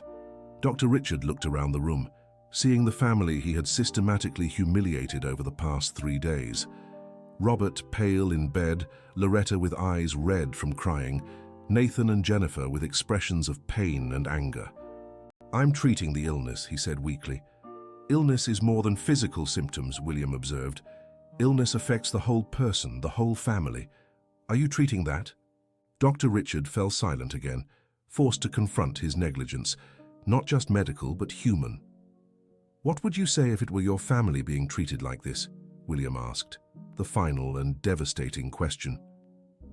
Dr. Richard looked at William, then at the rest of the family, then at Robert in bed. For the first time in 3 days, he truly saw the people he was treating. Not statistics, not problems, but human beings with feelings, dignity, and love for one another. He began, but couldn't finish. You have a choice, William said, calmly. You can keep being a cruel doctor who abuses power, or you can remember why you became a doctor. Dr. Richard stood frozen in the middle of the room, visibly struggling with a crisis of conscience that had been building for years. All his arrogance, all his cruelty, all his justifications for abusing power were crumbling before William's simple, direct humanity. I need, he murmured but couldn't find the words. You need to remember that medicine is about healing, William said gently. And healing goes far beyond medicine and tests. Doctor. Richard looked once more at the Johnson family, truly seeing them for the first time. A woman who worked as a cleaner but raised honest children. A man who worked as a laborer but built a family on love and respect. Children who chose professions that helped others, even if they earned little. You're good people, he murmured, the admission torn from his conscience like a painful confession. We are, Loretta answered, her tears now ones of relief. We always have been. Dr. Richard stayed silent for a few more moments, clearly processing the magnitude of his cruelty over the past 3 days. When he finally spoke, his voice was entirely different. I'm sorry, he said, the words coming out with difficulty. I behaved unforgivably. The room fell silent as everyone processed words they never expected to hear. Loretta began to cry again, but now they were tears of relief and release. Doctor, she said softly, thank you. No. Dr. Richard shook his head. Don't thank me. I don't deserve thanks. I don't know what I deserve. You deserve a chance to be better, Robert said from the bed, his voice carrying a generosity that surprised everyone. Dr. Richard looked at the patient he had neglected, a man who, even sick and vulnerable, was offering forgiveness to those who had mistreated him. I'll do better, he promised. I'll take better care of you. I'll treat you all with the respect you deserve. That's all we've ever wanted, Loretta said through tears. Dr. Richard nodded, clearly, moved by a transformation he hadn't seen coming. The cruelty that had defined his recent years was being replaced by something he had forgotten he possessed: humanity. May I examine you now, Mr. Robert? He asked, his voice carrying genuine humility. Properly? Of course, Robert replied, smiling for the first time in days. Dr. Richard approached the bed and for the first time truly examined his patient. He looked into his eyes, listened carefully to his breathing, asked how he was feeling, and explained each step of the process. Mr. Robert, he said after the examination, your pneumonia is responding to treatment, but slower than ideal. I'll adjust your medication and add some additional procedures to speed up your recovery. Thank you, Doctor, Robert said, for explaining everything. It's my duty, Dr. Richard replied, and I apologize for not fulfilling that duty sooner. The doctor's transformation was real and profound. It was as if William had managed to break down a barrier built over years of cynicism and disrespect. Mrs. Johnson, Dr. Richard turned to her. From now on, you may visit your husband whenever you wish within regular visiting hours, and I'll keep you informed about every aspect of his treatment. Thank you so much, Doctor, Loretta answered, still processing the sudden change in their situation. And family, he addressed William, Nathan, and Jennifer. You have every right to question any part of the treatment. It's your right and it's my duty to answer. William nodded, satisfied not only for standing up for his family, but also for potentially changing the life of a man who had lost his humanity along the way. Doctor, William said, thank you for remembering who you really are. Dr. Richard looked at William with genuine gratitude. The young electrician had accomplished what years of therapy likely couldn't. He had restored his connection to humanity. Thank you for holding up the mirror, Dr. Richard replied. I had forgotten how terrible I'd become. What matters is that you remember now, Loretta observed wisely. Dr. Richard nodded, knowing he had a long road ahead to repair the damage he'd caused, not just to the Johnson family, but likely to many others over the years. I'll reevaluate how I treat all my patients, he vowed. You've taught me a lesson I'll never forget. Life teaches, Robert said philosophically, for those willing to learn. I'm willing, Dr. Richard confirmed, very willing. From that moment on, Robert's treatment changed completely. Dr. Richard visited him daily, explained every procedure, and kept the family updated on all developments. With proper care and attention, the pneumonia began to improve rapidly. Loretta regained the strength she had always possessed, knowing her dignity had been restored. Nathan, Jennifer, and William watched their mother reclaim the self-esteem that had been systematically undermined. "Mum," William said a few days later, "remember when you thought you had no power to change anything?" "I remember," Loretta smiled, "but I've learned that we always have the power to hold on to our dignity. And sometimes that's enough to change everything." "You really changed that man," Jennifer observed. "I didn't change him," William corrected. "I just helped him remember who he always was beneath the cruelty." Dr. Richard, in turn, began a profound transformation in his personal and professional life. He sought therapy to understand how he had become so cruel, changed the way he treated all his patients, and even started volunteering in underserved communities. "Why did you decide to volunteer?" a nurse asked him months later. "To remember that medicine isn't about money or status," Dr. Richard replied. "It's about caring for people, all people." Robert recovered completely and was discharged 2 weeks after Dr. Richard's transformation. On the day of his release, the doctor made sure to personally say goodbye to the family. "Mr. Robert, Mrs. Loretta," he said, "thank you for letting me care for you, and thank you for teaching me about dignity." "Thank you for taking care of my father," William responded, "and thank you for choosing to be a better person." "It was the best choice I've ever made," Dr. Richard admitted. When the Johnson family left the hospital, they all felt they had won a battle much greater than just the fight against pneumonia. They had fought for human dignity and won. "Dad," Jennifer said on the way home, "we learned that even in the worst situations, we can make a difference." "We learned we should never give up on who we are," Nathan added. "We learned that everyone deserves a second chance," Loretta remarked. "And we learned that a man can change when faced with his own humanity," William concluded.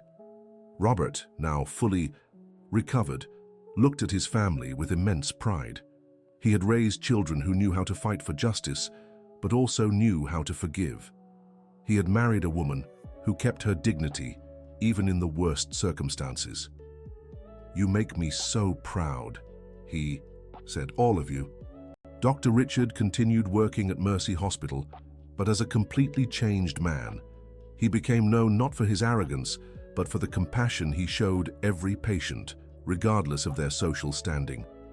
Years later, when asked about his transformation, he always told the story of the Johnson family.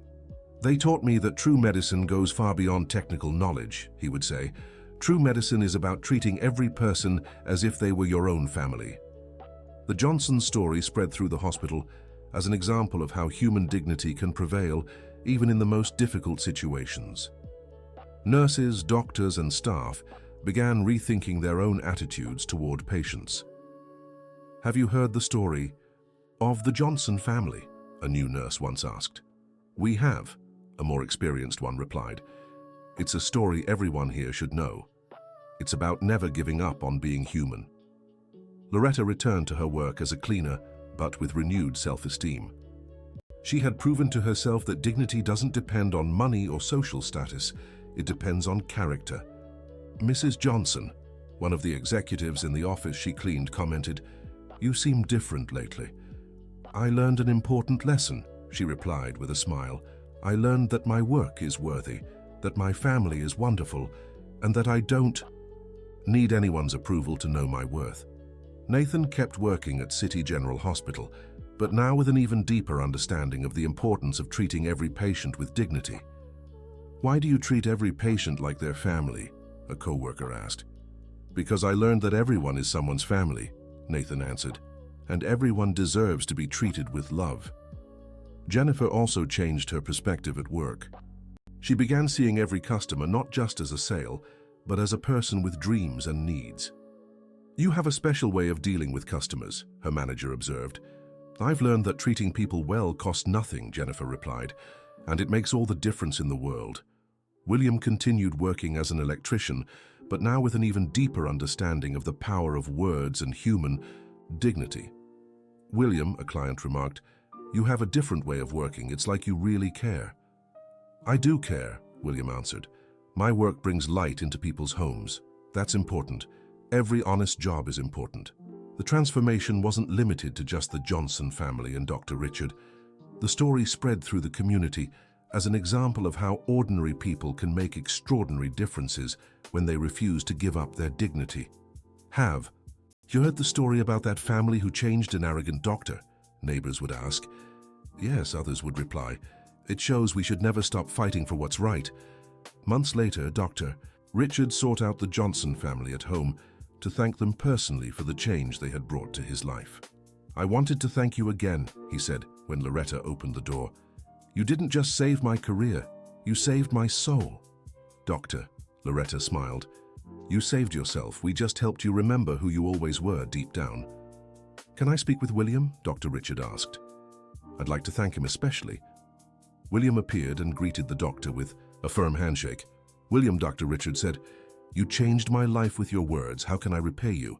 Just keep being the person you chose to be, William replied simply. That's all the repayment we need. I will, Dr. Richard promised. Every single day. The Johnson family story became legendary at Mercy Hospital and beyond. Medical students visited the hospital to hear about the importance of humanity in the medical profession. Medicine isn't just about healing bodies, Dr. Richard would tell the students. It's about healing people, and people have feelings, dignity, families who love them. How did you learn that? The students would ask. A family. Taught me, he'd answer. A family who refused to give up their dignity, even when I tried to take it from them. Loretta was sometimes invited to speak at events about patient rights and human dignity. Mrs. Johnson, organizers would ask, what's the secret to keeping your dignity in difficult situations? The secret is remembering that dignity comes from within, she'd reply. No one can take it from you unless you let them.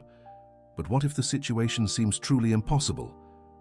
There's no such thing as impossible when you have family and love, Loretta would smile. Love always finds a way. Robert, fully recovered, returned to work as a mason, but now with an inspiring story to tell. Robert, co-workers would ask, how did your family manage to change that arrogant doctor? We didn't change him, Robert would answer. We just refused to let him change us, and that made all the difference. How so? He wanted us to feel small, insignificant, Robert explained. But we stayed true to who we've always been, a family that loves and respects each other. In the end, that touched his heart. Nathan often shared the story with co-workers at City General Hospital. Nathan, nurses would ask, how did you all turn that terrible situation around? My brother William asked the right question at the right time, Nathan would reply. He asked the doctor how he'd feel if it were his own family being treated that way. And that changed everything. It changed because it forced him to see us as real people, Nathan explained. Not as statistics or problems, but as a family who loves each other. Jennifer also shared the experience whenever appropriate. Jennifer, clients would ask when she told the story. Weren't you angry at the doctor? We were, she admitted, but in the end we felt more pity than anger. He had become such an unhappy person that he couldn't treat others that way. And now? Now he's a different person, Jennifer would smile. Proof that anyone can change if they want to. Dr. Richard implemented systematic changes at Mercy Hospital to ensure no family would go through what the Johnson family had endured. Dr. Richard, administrators would ask, why are these changes necessary? Because I learned that treating patients with dignity isn't a favor, he'd reply. It's a basic obligation for any healthcare professional. Won't. These changes cost a lot. Humanity costs nothing, Dr. Richard would say, and it makes all the difference in the world. Mercy Hospital became a benchmark not just for medical treatment, but for compassionate care. Other hospitals sent delegations to learn about the practices implemented. What's the secret to your success? Visitors would ask. We treat every patient as if they were our own family, Dr. Richard answered. It's that simple. The Johnson family carried on with their normal lives, but now with the certainty they'd made a difference in the world. Not just for themselves, but for all the people who'd be treated with more dignity because of their courage. Do you think we did the right thing? Loretta asked her family years later. We did, Mum, William replied. We showed that ordinary people can change the world when they refuse to accept injustice. And we saved the soul of a man who'd lost his way, Nathan added. And proved that love always defeats hate, Jennifer finished. And that dignity is more powerful than money or social status, Robert concluded. Dr. Richard, years later, became the director of Mercy Hospital and implemented policies ensuring dignified treatment for all patients, regardless of their socio-economic status. Dr. Richard, journalists would ask when he received awards for humanizing medicine, "What motivated you to become this kind of leader?" "A family taught me that true medicine isn't about power or status," he always answered. "It's about caring for people with love and respect." "Can you tell us about that family?" "I can," Dr. Richard would smile. "They were a simple, hard-working family who refused to lose their dignity even when I tried to take it from them. They saved me from becoming a monster." The Johnson family's story became part of several medical school curricula as an example of how humanity must always prevail in medical practice. "Why do we study this story?" one students would ask. "Because medicine without humanity isn't medicine," professors replied. "It's just cold technique applied to objects." "And what's the main lesson?" "That every patient is a person with a family, dreams, fears, and hopes," professors explained. "And everyone deserves to be treated with the same dignity we'd want for our own family." Loretta, now older, was sometimes visited by medical students who wanted to hear the story firsthand. "Mrs. Johnson," they'd ask, "how did you manage to keep your dignity in such a humiliating situation?" "I remembered that dignity doesn't come from the outside," she'd reply wisely. "It comes from within. It comes from knowing who you are and taking pride in what you've built in life." "And if the situation had continued, I'd still be who I always was," Loretta smiled. "A hard-working woman, mother of wonderful children, wife to a good man. That's something no one could ever take from me." William also received visits from people who wanted to learn about courage and dignity. "William," visitors would ask, "how did you find the courage to confront such a powerful doctor?" "It wasn't courage," William answered honestly. "It was love. Love for my family and outrage at seeing good people being mistreated." "Weren't you afraid of the consequences?" "I was," William admitted. "But I was more afraid of doing nothing and letting my family continue to suffer. And what if it hadn't worked out?" "It would have worked out either way," William explained, "because we would have kept our dignity no matter how he reacted." Dr. Richard often visited the Johnson family, not as a doctor but as a friend. The transformation had created a genuine bond between them. "Dr. Richard," Loretta would say during these visits, "you've become part of our family." "And you saved my life," he would reply. "Not just my career, but my soul." "You saved yourself," Robert observed.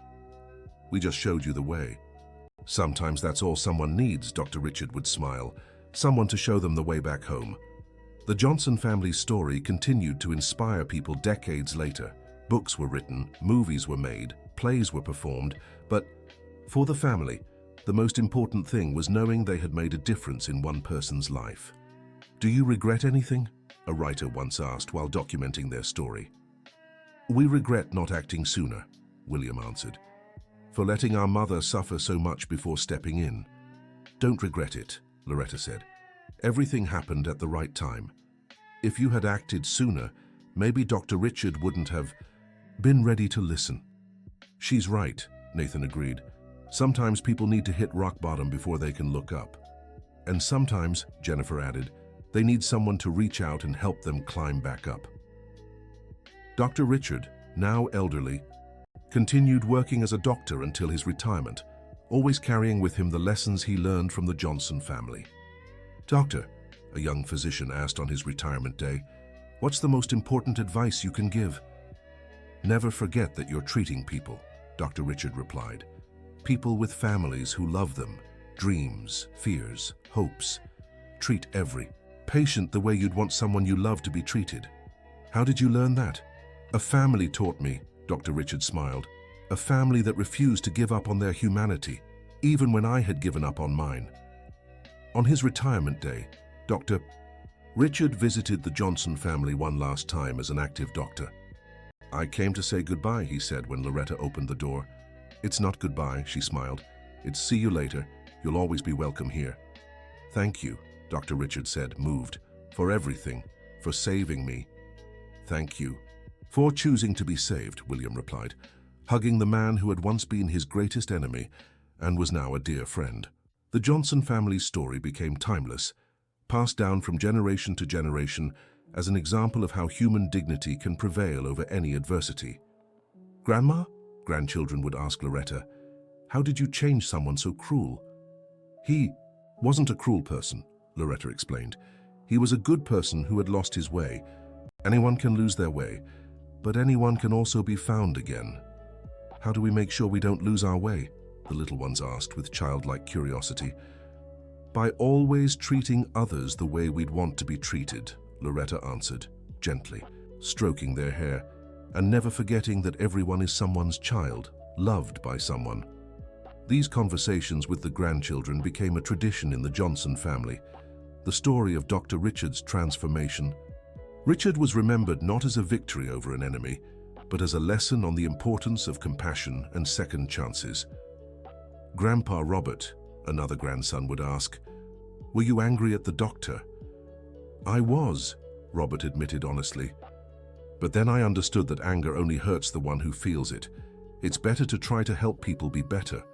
Even when they're mean to us, especially when they're mean," Robert smiled, "because sometimes that's when they need help the most." William, now with his own children, used the experience to teach them about justice and compassion. "Daddy," his daughter asked, "if someone is mean to me at school, should I be mean back?" "No, sweetheart," William replied. "You should keep being who you are, a good person. And sometimes being good can help the other person be good too." "How?" "By showing there's a better way to live," William explained. "A way where everyone respects each other." Nathan, now working as head nurse at City General Hospital, implemented humanization policies inspired by his family's experience. "Nathan," colleagues would ask, "why are you so strict about treating patients respectfully?" "Because I've learned that how we treat people when they're vulnerable says everything about who we really are," Nathan answered. "Do you have personal experience with this?" "I do," Nathan admitted. "My family was mistreated in a hospital once, and it taught me that I will never, ever allow that to happen in my department." City General Hospital, where Nathan worked, became a model for compassionate care, attracting visits from professionals across the country. "How did you achieve such excellence in patient care?" visitors would ask. "By treating every patient like family," Nathan always replied, "and remembering that behind every sick person is a family who loves them." Jennifer, who now managed her own store, created social programs to help vulnerable people. "Jennifer," employees would ask, "why do you care so much about customers with less money?" "Because I've learned that money doesn't define a person's worth," Jennifer answered, "and everyone deserves to be treated with dignity, even if they don't buy much." "Especially if they can't buy much," Jennifer smiled, "because maybe our kindness will be the only good thing that happens to them all day." Dr. Richard, even after retiring, continued volunteering in underserved communities, always carrying with him the lesson he learned from the Johnson family. "Dr. Richard," volunteers would ask, "what motivates you to keep working after retirement?" "A debt I'll never fully repay," he'd say. "A family taught me about humanity when I'd forgotten what it meant." "What family?" "A simple, hard-working family who refused to lose their dignity even when I tried to destroy it," Dr. Richard explained. "They saved me from becoming a monster." Dr. Richard's volunteer work in underserved communities became legendary. He treated every poor patient with the same care he'd give a millionaire. "Doctor," community patients would say, "why do you treat us so well?" "Because you deserve it," he'd reply simply. "Every human being deserves dignity and respect, but we can't afford to pay. Your payment is letting me become a better person." Dr. Richard smiled. "And that's priceless." Years passed, and the Johnson family's story continued inspiring others in similar situations. Letters arrived regularly from families who'd faced similar hardships and found strength in their story. "Dear Johnson family," one letter read, "my mother is hospitalized and we're enduring humiliations like what you went through. Your story gave us the strength not to give up on our dignity. Thank you for showing us it's possible." Loretta read these letters with tears in her eyes, knowing her pain had served to strengthen others. "Robert," she'd say to her husband, "our story is helping other families." "It's the best that could happen," Robert would reply. "Our pain has lessened the pain of others." William received an invitation to speak at a national conference on patient rights. "William," the organizers asked, "what would you say to families going through situations like yours?" "I'd tell them never to give up on who they are," William answered. "No matter how people treat you, you know your own worth. And sometimes holding on to that certainty can change everything." "But what if the person is truly impossible to change?" "Even then, don't lose your dignity," William said firmly. "Because dignity is about you, not them." William's speech at the conference was recorded and went viral on social media, reaching millions worldwide. "How do you feel knowing your story has inspired so many?" journalists asked. "I'm honored," William replied. "But I also remember this story isn't just mine. It belongs to my whole family, especially my mother, who showed us what true dignity looks like." Loretta, now 75, was invited to receive an award from the Department of Health for her unintended contribution to humanizing medical care. "Mrs. Johnson," officials said at the ceremony, "your story has changed how many professionals view patient care." "I didn't do anything special," Loretta replied humbly. "I just refused to let anyone make me forget who I am." "And that was enough?" "Sometimes it's all we need to do," Loretta smiled, "to remember we're worthy of respect no matter our circumstances." Dr. Richard, now 70, was present at the ceremony. When Loretta finished speaking, he stood and began to applaud. The entire auditorium followed, giving a standing ovation that lasted several minutes. "Dr. Richard," journalists asked afterward, "how do you feel seeing Mrs. Johnson honored today?" "I feel proud," he answered with tears in his eyes. "Proud to have been forgiven by such an extraordinary family, and grateful they gave me the chance to become a better person." "Do you regret what you did?" "Every day," Dr. Richard admitted. "But I use that regret as fuel to do better, to treat everyone I meet with the respect Mrs. Johnson and her family deserved from the start." After the ceremony, Dr. Richard approached the Johnson family. "Loretta," he said, "thank you for never giving up on me." "We never give up on people," Loretta replied, hugging the man who had once been her tormentor and was now a dear friend. "Everyone deserves a second chance. And a third, and a fourth," William joked, making everyone laugh. "As many as it takes," Robert added seriously, "until they find their way home." The Johnson family's story was adapted into a play by a famous playwright who wanted to preserve its message of hope and transformation. "Why did you choose our story?" Loretta asked him. "Because it's a true story about the power of human dignity," he answered. "In a world where cruelty sometimes seems to win, you proved love always finds a way." "Love finds a way to do what?" "To touch people's hearts," the playwright explained. "Even those who seem to have lost their humanity completely." The play premiered to overwhelming success, moving audiences across the country. The Johnson family was invited to attend the opening night. "How do you feel seeing your story on stage?" critics asked. "It's emotional," Nathan replied, "but also strange to see actors portraying our pain and our joy. Would you change anything about the story?" "No," Jennifer was firm, "because everything we went through brought us here, and here is a good place." Loretta, watching her own story being performed on stage, cried throughout the entire show. "Mom," William whispered, "why are you crying?" "Because I'm seeing that our pain truly meant something," she answered. "How many people in this audience will leave here wanting to be kinder to others?" "Many, I hope," William smiled. "I'm sure of it," Loretta wiped her tears. "And that makes it all worth it." After the play, the actors invited the Johnson family to come on stage. The audience rose in a standing ovation that lasted over 10 minutes. Loretta, the actor who portrayed her, said, "Thank you for teaching me about true dignity." "Thank you for teaching me about compassion," the actor playing Dr. Richard added. "You're the ones who taught us," Loretta replied, "by portraying our story with such care and respect." Dr. Richard, who was also present at the premiere, joined them on stage at the family's invitation. "This man," Loretta told the audience, placing a hand on Dr. Richard's shoulder, taught me that anyone can change, that it's never too late to choose to be a better person. And this family, Dr. Richard responded, his voice breaking, taught me that humanity is stronger than any cruelty, that love always defeats hate. The audience erupted in another ovation, many openly crying. "Doctor," someone shouted from the crowd. "How? Did you manage to change so much?" "They held up a mirror," Dr. Richard answered, pointing to the Johnson family, "and made me see that I didn't like the person staring back at me.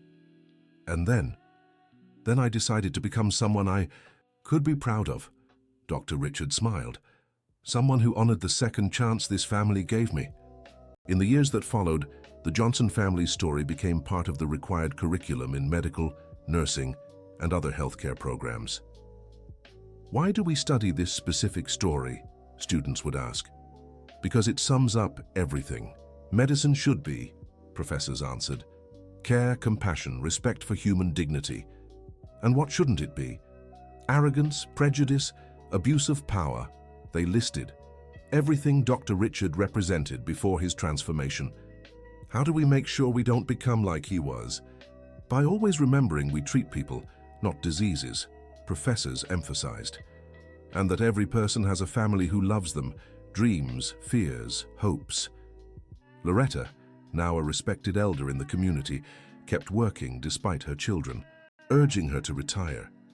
"Mom," Nathan argued, "you've worked your whole life, you can rest now." "My work gives me purpose," Loretta replied, "and reminds me every day that honest work has dignity. But you don't have to prove anything to anyone anymore." "I'm not proving," Loretta smiled. "I'm living by my values." The office where Loretta worked as a janitor created a scholarship in her name for children of cleaning staff. "Why did you do this?" Loretta asked, moved. "Because you taught us that dignity isn't about the kind of work we do," the CEO answered. "It's about how we do our work." "What do you mean?" "You always did your job with pride. Dedication and respect for everyone," he explained. "You showed us there are no small jobs, only small people." The Loretta Johnson Scholarship had already benefited dozens of young people, many of whom became doctors, nurses, lawyers, and engineers. "Mrs. Johnson," the scholarship recipients would say, "thank you for making our dreams possible." "Thank you for dreaming," Loretta would reply, "and for remembering that education is the one thing no one can ever take from you." "How did you know education was so important if you never had the chance to study?" "Because I watched my children study," Loretta explained, "and I saw how it opened doors for them. I want you all to have the same opportunities." William, now the owner of his own electrical contracting company, preferentially hired young people from underprivileged communities. "William," his employees would ask, "why do you give so many opportunities to kids from poor backgrounds?" "Because I know what it's like to have potential, but no opportunity," William answered. "I want to give them the chance maybe no one else will." "But what if they don't live up to it?" "Some won't," William admitted, "but some will. And those ones will change their lives, maybe even their families' lives too." William's company became known not just for its quality work, but for its social inclusion policies. William Johnson, journalists wrote, "the electrician who lights up lives as well as homes." "What a lovely title," Loretta remarked after reading the article. "We've learned that anyone can make a difference," William replied, "no matter what your job is." Jennifer expanded her clothing store and created a program where unemployed people could work in exchange for interview outfits. Jennifer, participants, would say, "Thank you for helping us regain our dignity." "You never lost your dignity," Jennifer corrected. "You just needed an opportunity to show it." "How can you be so sure?" "Because I've learned that dignity comes from within," Jennifer explained, "and all of you have it inside you." Jennifer's program helped hundreds of people secure jobs, many of whom returned later to thank her. Jennifer, one former participant now well-dressed and employed, said, "You changed my life." "You changed your own life," Jennifer corrected. "I just lent you an outfit, but you treated me like a person when I didn't feel like one." "Because you've always been a person," Jennifer smiled. "You just needed to remember that." Nathan implemented a psychological support program at City General Hospital for families of hospitalized patients. Nathan, the program's psychologists asked, why do you think this is so important? Because when someone in the family gets sick, the whole family gets sick, Nathan explained, and we need to take care of everyone. Do you have personal experience with this? I do, Nathan admitted. My family suffered a lot when my father was hospitalized, not just from his illness, but from how we were treated. And that inspired the program. It did, Nathan confirmed. I want to make sure no family goes through what we did. Nathan's program became a model for other hospitals, significantly reducing stress and anxiety among family members. How do you measure the program's success? Administrators asked. By the family's smiles, Nathan replied. When they leave the hospital knowing they were cared for, not just tolerated. Robert, now 78, still occasionally took on small construction jobs, but spent most of his time volunteering at nursing homes. Mr. Johnson, the elderly residents, would ask, why do you come here every week? Because you all have interesting stories, Robert answered, and because everyone needs company. But you have your own family. Your family too, Robert smiled. Family is who we choose to love. Robert's volunteer work brought new life to the nursing home. He organized discussion groups, helped with small repairs, and most importantly, listened. Mr. Robert, the nursing home coordinator, would remark, the residents are much livelier on the days you visit. It's because someone cares about them, Robert would explain. Everyone needs to know someone cares. How did you learn that? I learned when I was vulnerable, Robert replied. I learned the importance of being treated with dignity when you need it most. Dr. Richard, at 72, wrote a book about his transformation, titled The Family That Saved Me. Dr. Richard, editors would ask, why did you decide to write this book? So other doctors don't make the same mistakes I did, he answered, and to show it's never too late to change. Is the book a confession? It's a confession, an apology and a love letter, Dr. Richard explained, to the family that showed me the way back home. The book became a bestseller, especially among healthcare professionals. Dr. Richard donated all the profits to an assistance fund for families in need undergoing medical treatment. Why donate all the money? Journalists asked. Because I can't profit from the story of the people who saved me, Dr. Richard replied. The real profit was becoming a better person. Do you consider yourself forgiven? By the Johnson family. Yes, Dr. Richard smiled. By myself, I'm still working on it. The fund created from the book's profits had already helped thousands of families, providing not just financial aid, but also emotional support during medical treatments. How does the fund work? Beneficiaries asked. We provide what the Johnson family didn't have at first, coordinators explained. Dignity, respect, information, emotional support. What if we can't pay it back? The payment is treating others with the same dignity you received here, coordinators replied. Loretta, invited to be the godmother at a medical school graduation, spoke about humanity in medicine. Future doctors, she said from the podium, you'll treat many people like me throughout your careers. Simple people without much money or education. How should we treat them? Like you'd treat your own mothers, Loretta answered, with kindness, respect, patience, because to someone they're the most important people in the world. What if we're in a hurry? Make time, Loretta was firm. A smile, a kind word, a clear explanation. That takes no time at all and can make all the difference. What's your final message for us? Remember, you have the power to heal not just bodies but hearts, Loretta concluded. Use that power with wisdom and compassion. The graduation ended with the entire class on their feet, applauding for several minutes. Many graduates approached her afterward to thank her personally. Mrs. Johnson, they said, thank you for reminding us why we chose to become doctors.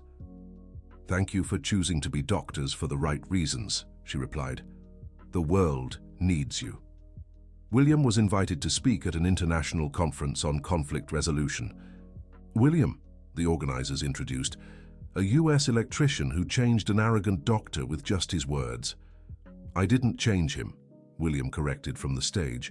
I just helped him remember who he always was beneath the anger and prejudice. How did you know what to say? I didn't, William admitted. I just spoke from the heart. I spoke about love, family, dignity, things everyone understands no matter their social class. What's your technique for resolving conflicts? Remembering there's always a person on the other side, William explained. A person with a family, a story, feelings. When we remember that, it's easier to find our common humanity. And if the person is truly impossible, everyone has a point of human connection, William answered. Sometimes you just need someone willing to look for that point. William's speech was translated into dozens of languages and became a reference in mediation and conflict resolution courses worldwide. How does it feel knowing your words are being studied in international universities? Journalists would ask. I'm honored, William would reply, but I also remember the words only worked because they came from a genuine place. They came from love for my family. Do you consider yourself an expert in conflict?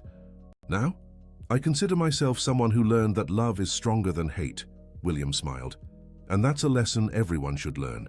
The Johnson family story inspired the creation of an international institute dedicated to humanizing healthcare services.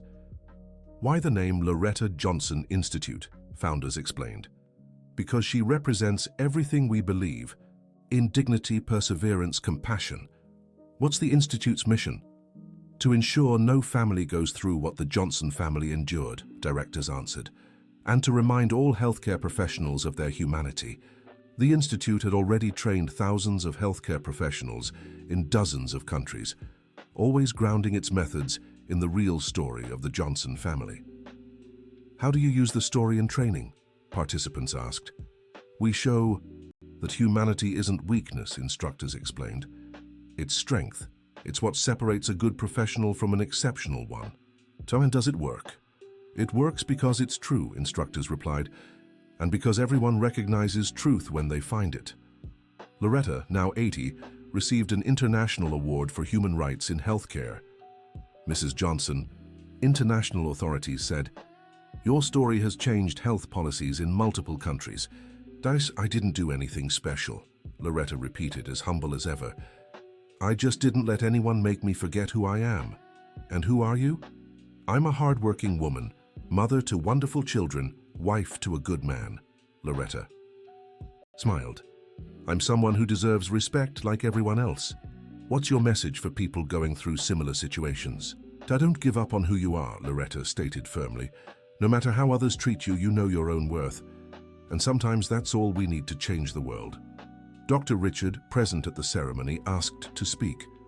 This woman, he said, pointing to Loretta, saved me from becoming a monster. She and her family showed me that humanity is stronger than any cruelty. How did they do that? By refusing to let me destroy their dignity, Dr. Richard explained, and by reminding me that beneath all that arrogance I was human too. Do you consider yourself a different person now? I'm the person I should have always been, Dr. Richard answered, but had forgotten how to be. After the ceremony, Dr. Richard approached the Johnson family for another conversation. Loretta, he said, thank you for still being my friends after everything. You're family now, Loretta replied, hugging him. And family doesn't abandon family, even when family makes terrible mistakes. But especially then, William interjected. That's when they need love and guidance the most. You taught me everyone deserves a second chance, Dr. Richard said, moved. Everyone deserves as many chances as they need, Robert added, until they find the right path. And if they never do? They always do, Loretta smiled. Sometimes it just takes longer. Nathan, now director of City General Hospital, implemented a program where the Johnson family story was shared with all new staff. Why this particular story? New employees asked.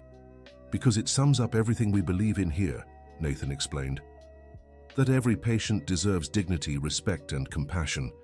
And if we're having a bad day, remember the patient is also having a bad day, Nathan replied. Probably much worse than ours. How do we make sure we don't become like Dr. Richard used to be? By always remembering we treat people, not illnesses, Nathan emphasized, and that every person has a story, a family who loves them, dreams and fears. City General Hospital became a national benchmark for compassionate care, welcoming delegations from across the country. "What's the secret to your success?" visitors would ask. "No secret," Nathan answered. "We just treat people the way we'd want our own family treated." "That's it." "That's it," Nathan confirmed, but apparently that's revolutionary in many places. Jennifer expanded her social program and created a national network of stores that employed people in vulnerable situations. Jennifer. Entrepreneurs would ask, how do you convince other business owners to adopt social practices? By showing that doing good is also good for business, Jennifer replied. Grateful employees work better, and customers respect companies with values. What if it's just about profit? At least they're doing good, Jennifer smiled. The initial motivation doesn't matter. The result is what counts. Do you believe businesses can change the world? I believe people can change the world, Jennifer corrected. And businesses are made of people. Jennifer's network had already employed thousands, many of whom later started their own businesses. Jennifer, former employees would say, thank you for giving us a chance when no one else would.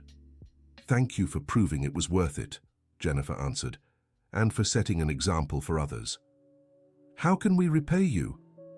By giving chances to others, Jennifer replied, and remembering everyone deserves an opportunity. William, at 50, decided to study psychology to better understand how he had managed to transform Dr. Richard. William, his classmates would ask, why would someone your age go back to school? Because I discovered I have a talent for helping people rediscover their humanity, William answered, and I want to understand how to do it better. Do you have practical experience? I do, William smiled. I've helped at least one person remember who they really were. How did you do it? I confronted him with his own humanity, William explained. I made him see that beneath the cruelty there was still a good person. And it worked. It worked because it was true, William replied. Everyone has goodness inside. Sometimes they just need someone to remind them. After graduating in psychology, William opened a practice specializing in conflict mediation and reconciliation. William, clients would ask, how do you resolve conflicts that seem impossible? I remind people that they're human, William answered, and that on the other side there's also a human being. That's all? Sometimes that's all we need, William smiled, to remember our shared humanity. William's work became so well regarded that universities began studying his methods. How did you develop your technique? Researchers asked. I didn't develop it, William corrected. I just use what I learned at home, that love is stronger than hate, that everyone deserves respect, and that there's always hope. Who taught you that? My family, William answered proudly, especially my mother, who showed me what true dignity looks like. Dr. Richard, now 75, decided to establish a foundation dedicated to training humanitarian doctors. Dr. Richard, students at the foundation would ask, what matters most in medicine? Remembering that you're treating people, he replied. People with families who love them, dreams, fears, and hopes. How could I ever forget that? Think of your own families, Dr. Richard would advise, and treat every patient as you'd want someone you love to be treated. Did you always think this way? No, Dr. Richard admitted honestly. I lost my way and treated people terribly, but one family showed me the error of my ways. How did they do that? By refusing to lose their dignity even when I tried to destroy it, Dr. Richard explained, and by reminding me that I was human too. The Dr. Richard Crawford Foundation has trained hundreds of doctors in compassionate care, each carrying the story of the Johnson family with them. Why do you tell this particular story? Graduates would ask. Because it shows that anyone can change, instructors would answer. And it's never too late to choose to be a better person. What if we encounter difficult patients? Remember that difficult people are often hurting people, instructors advised, and that you have the power to heal not just the body but also the heart.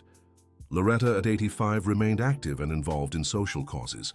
Her last major project was creating a support center for families of hospitalized patients. Mrs. Johnson, volunteers at the center, would ask, "Why is this important to you?"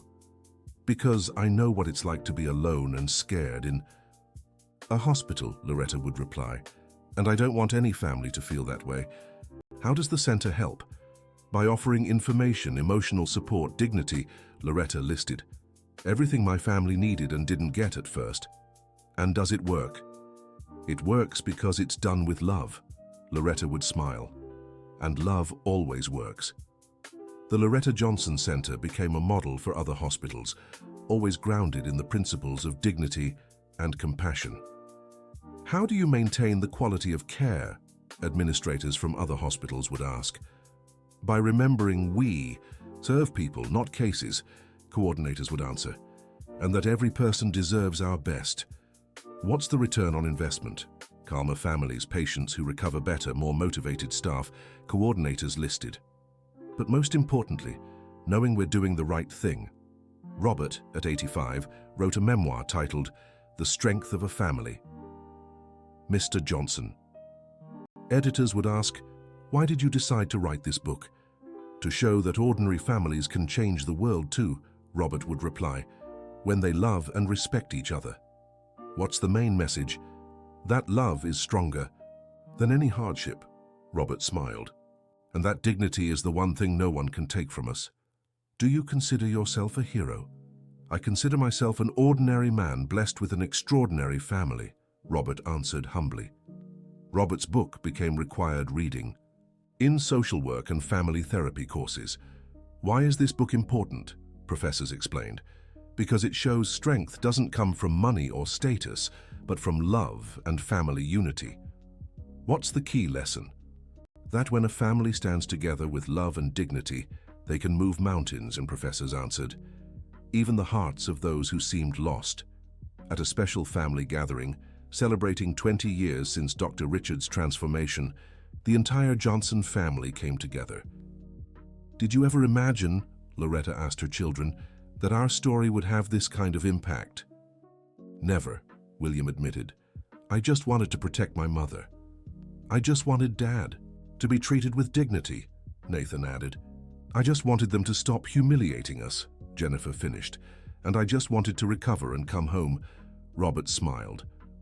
But we ended up changing so much more than our own situation, Loretta observed. We changed because we stayed true to who we are, William reflected. We didn't let cruelty turn us cruel. And we showed that dignity is contagious, Nathan added. When you treat others with dignity, they remember how to treat people well. Dr. Richard still visits us regularly, Jennifer noted. He's still our friend. Always will be, Robert confirmed. Family is who we choose to love, not just who we're born with. Dr. Richard arrived for the gathering, as he always did for the family's important anniversaries. Sorry I'm late, he said, hugging each one. I was at the hospital visiting a patient who needed extra attention. Still working at 75, Loretta teased. Still trying to be worthy of the second chance you all gave me, Doctor. Richard replied seriously. You proved your worth long ago, William said, patting his friend's shoulder. Every day I have to prove it again, Dr. Richard smiled. To myself. And how's that going? Nathan asked. Better. Each day, Dr. Richard answered. Every person I treat with dignity is a small victory. Any regrets? Jennifer questioned. Plenty, Dr. Richard admitted. But I use them as fuel to do better, to be the person you all saw in me when I couldn't see it myself. We saw it because it was there, Loretta said softly, just buried under too much pain and anger. How did you know? Dr. Richard asked, a question he'd been asking for years. Because everyone has goodness inside them, Robert answered. Sometimes they just need someone to remind them.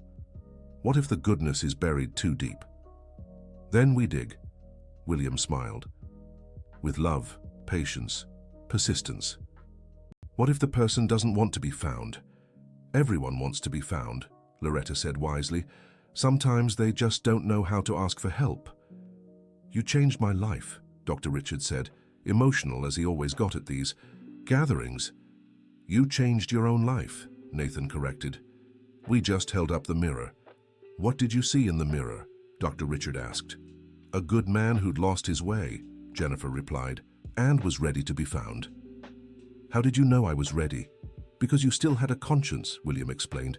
Truly bad people don't care about mirrors. And I cared. Very much, Loretta laughed. You got visibly uncomfortable when we started confronting you with your own humanity. That was the sign there was still hope, Robert added. Dr. Richard fell silent for a moment, processing as he always did during these conversations. You saved more than my career, he finally said. You saved my soul. Souls. Don't get saved, Loretta gently corrected. They choose to be saved. And I chose. Every day since then, William confirmed.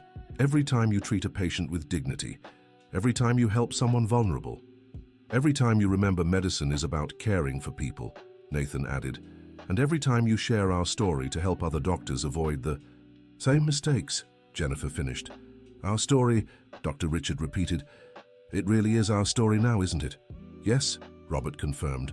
You're part of it now, part of our family. How can a family accept someone who hurt them so much?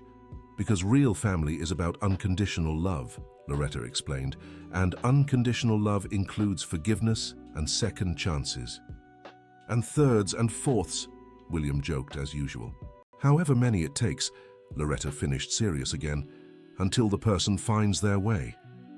What if they never do? They always do, Robert said with conviction. Sometimes it just takes longer. The conversation was interrupted by the arrival of the grandchildren, now young adults, who came to greet Grandpa Richard, as they called him. Grandpa Richard, Loretta's youngest grandson, asked, "Tell us again how you all met." "Oh, that's a long story," Dr. Richard smiled, "and a very important one." "We have time," William's granddaughter insisted. "Well," Dr. Richard looked at the Johnson family. "Once upon a time, there was a very arrogant doctor who forgot how to be human, and a very special family who reminded him," Loretta finished. "How did they remind him?" "The young ones asked in unison. "By not letting him forget his own humanity," Dr. Richard explained, "even when he tried to make them forget theirs." "And did it work?" "It worked because love is stronger than anything else," William answered. "Even stronger than anger?" one of the young ones asked. "Especially anger," Nathan confirmed. "Anger destroys, love builds." "And you weren't angry?" "Oh, we were," Jennifer admitted, "but we chose not to let anger control us." "How?" "By remembering who we are," Loretta explained, "and not letting others make us forget it. What if someone is really mean to us?" "You keep being who you are," Robert advised. "Good people, and sometimes that's all it takes to touch someone's heart, even if the person is really bad." "Especially if they're really bad," Dr. Richard said, "because bad people are often just hurt people who need to remember there's still goodness in the world." The young ones listened to the whole story once again, as they did at every family gathering. To them, it was a family legend that taught them about values, dignity, and forgiveness. Grandma Loretta, Nathan's oldest granddaughter, asked, "Do you think our generation will face similar challenges?" "You'll face different challenges," Loretta answered thoughtfully, "but the solution will always be the same. Never forget who you are." "What if we don't know who we are?" "You do know," Loretta smiled. "You're good people, raised with love, taught to respect others. That's who you are." "What if the world tries to change that?" "The world always tries," Robert observed. "But you have a choice. Let the world change you or change the world by being who you are." "How do you change the world?" "One person at a time," William replied. "Like Grandpa Richard here." "Did you change Grandpa Richard?" the young ones asked. "He changed himself," Dr. Richard corrected. "We just showed him he could choose to be different." "And you chose to?" "Every single day since then," Dr. Richard confirmed. "And I plan to keep choosing until my last day." "Why?" "Because this family showed me there's a better way to live," Dr. Richard explained. "A way based on love, respect, and dignity." "And is it really better?" "Much better," Dr. Richard smiled. "I sleep peacefully, wake up happy, treat people well and get the same in return." "And before?" "Before I was always angry, always dissatisfied, always looking for someone to blame for my problems," Dr. Richard admitted. What changed? I learned that happiness doesn't come from having power over others, Dr. Richard explained. It comes from using whatever power you have to help others. How so? As a doctor, I have knowledge and authority, Dr. Richard continued. I can use it to belittle people or to care for them. The choice is mine.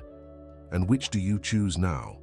Always care, Dr. Richard answered without hesitation. Always treat everyone as if they were my own family. Even if they're unkind to you. Especially if they're unkind, Dr. Richard smiled, because maybe they need to be reminded that there's still goodness in the world. The young ones fell silent for a moment, processing the lessons they'd heard since childhood. Grandma, one of them finally said, do you think our story will help other people too? It already is, Loretta replied.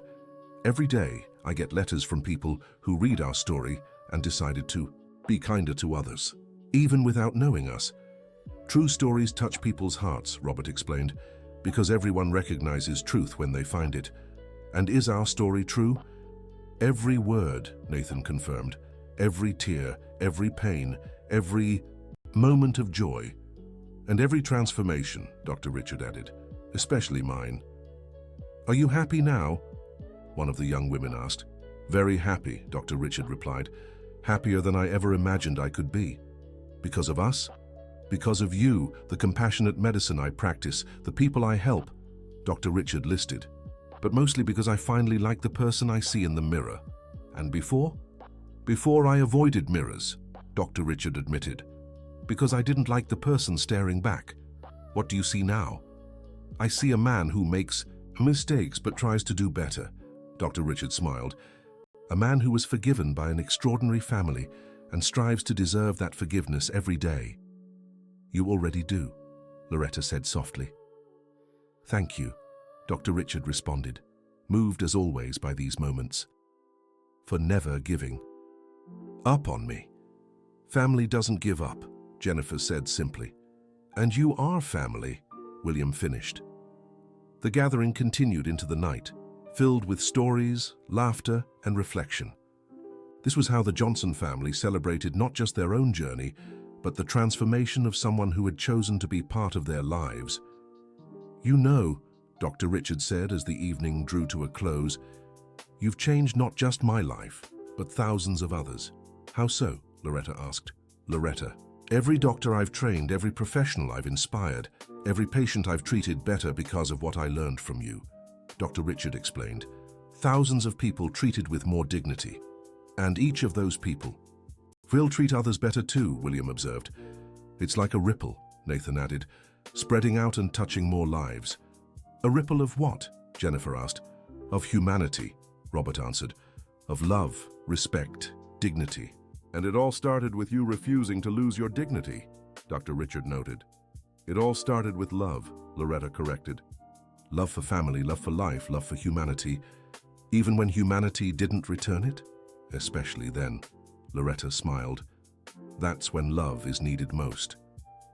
When Dr. Richard said goodbye that night, as he had for 20 years, he hugged each family member with genuine gratitude. Until next time, he said. Until next time, they replied in unison.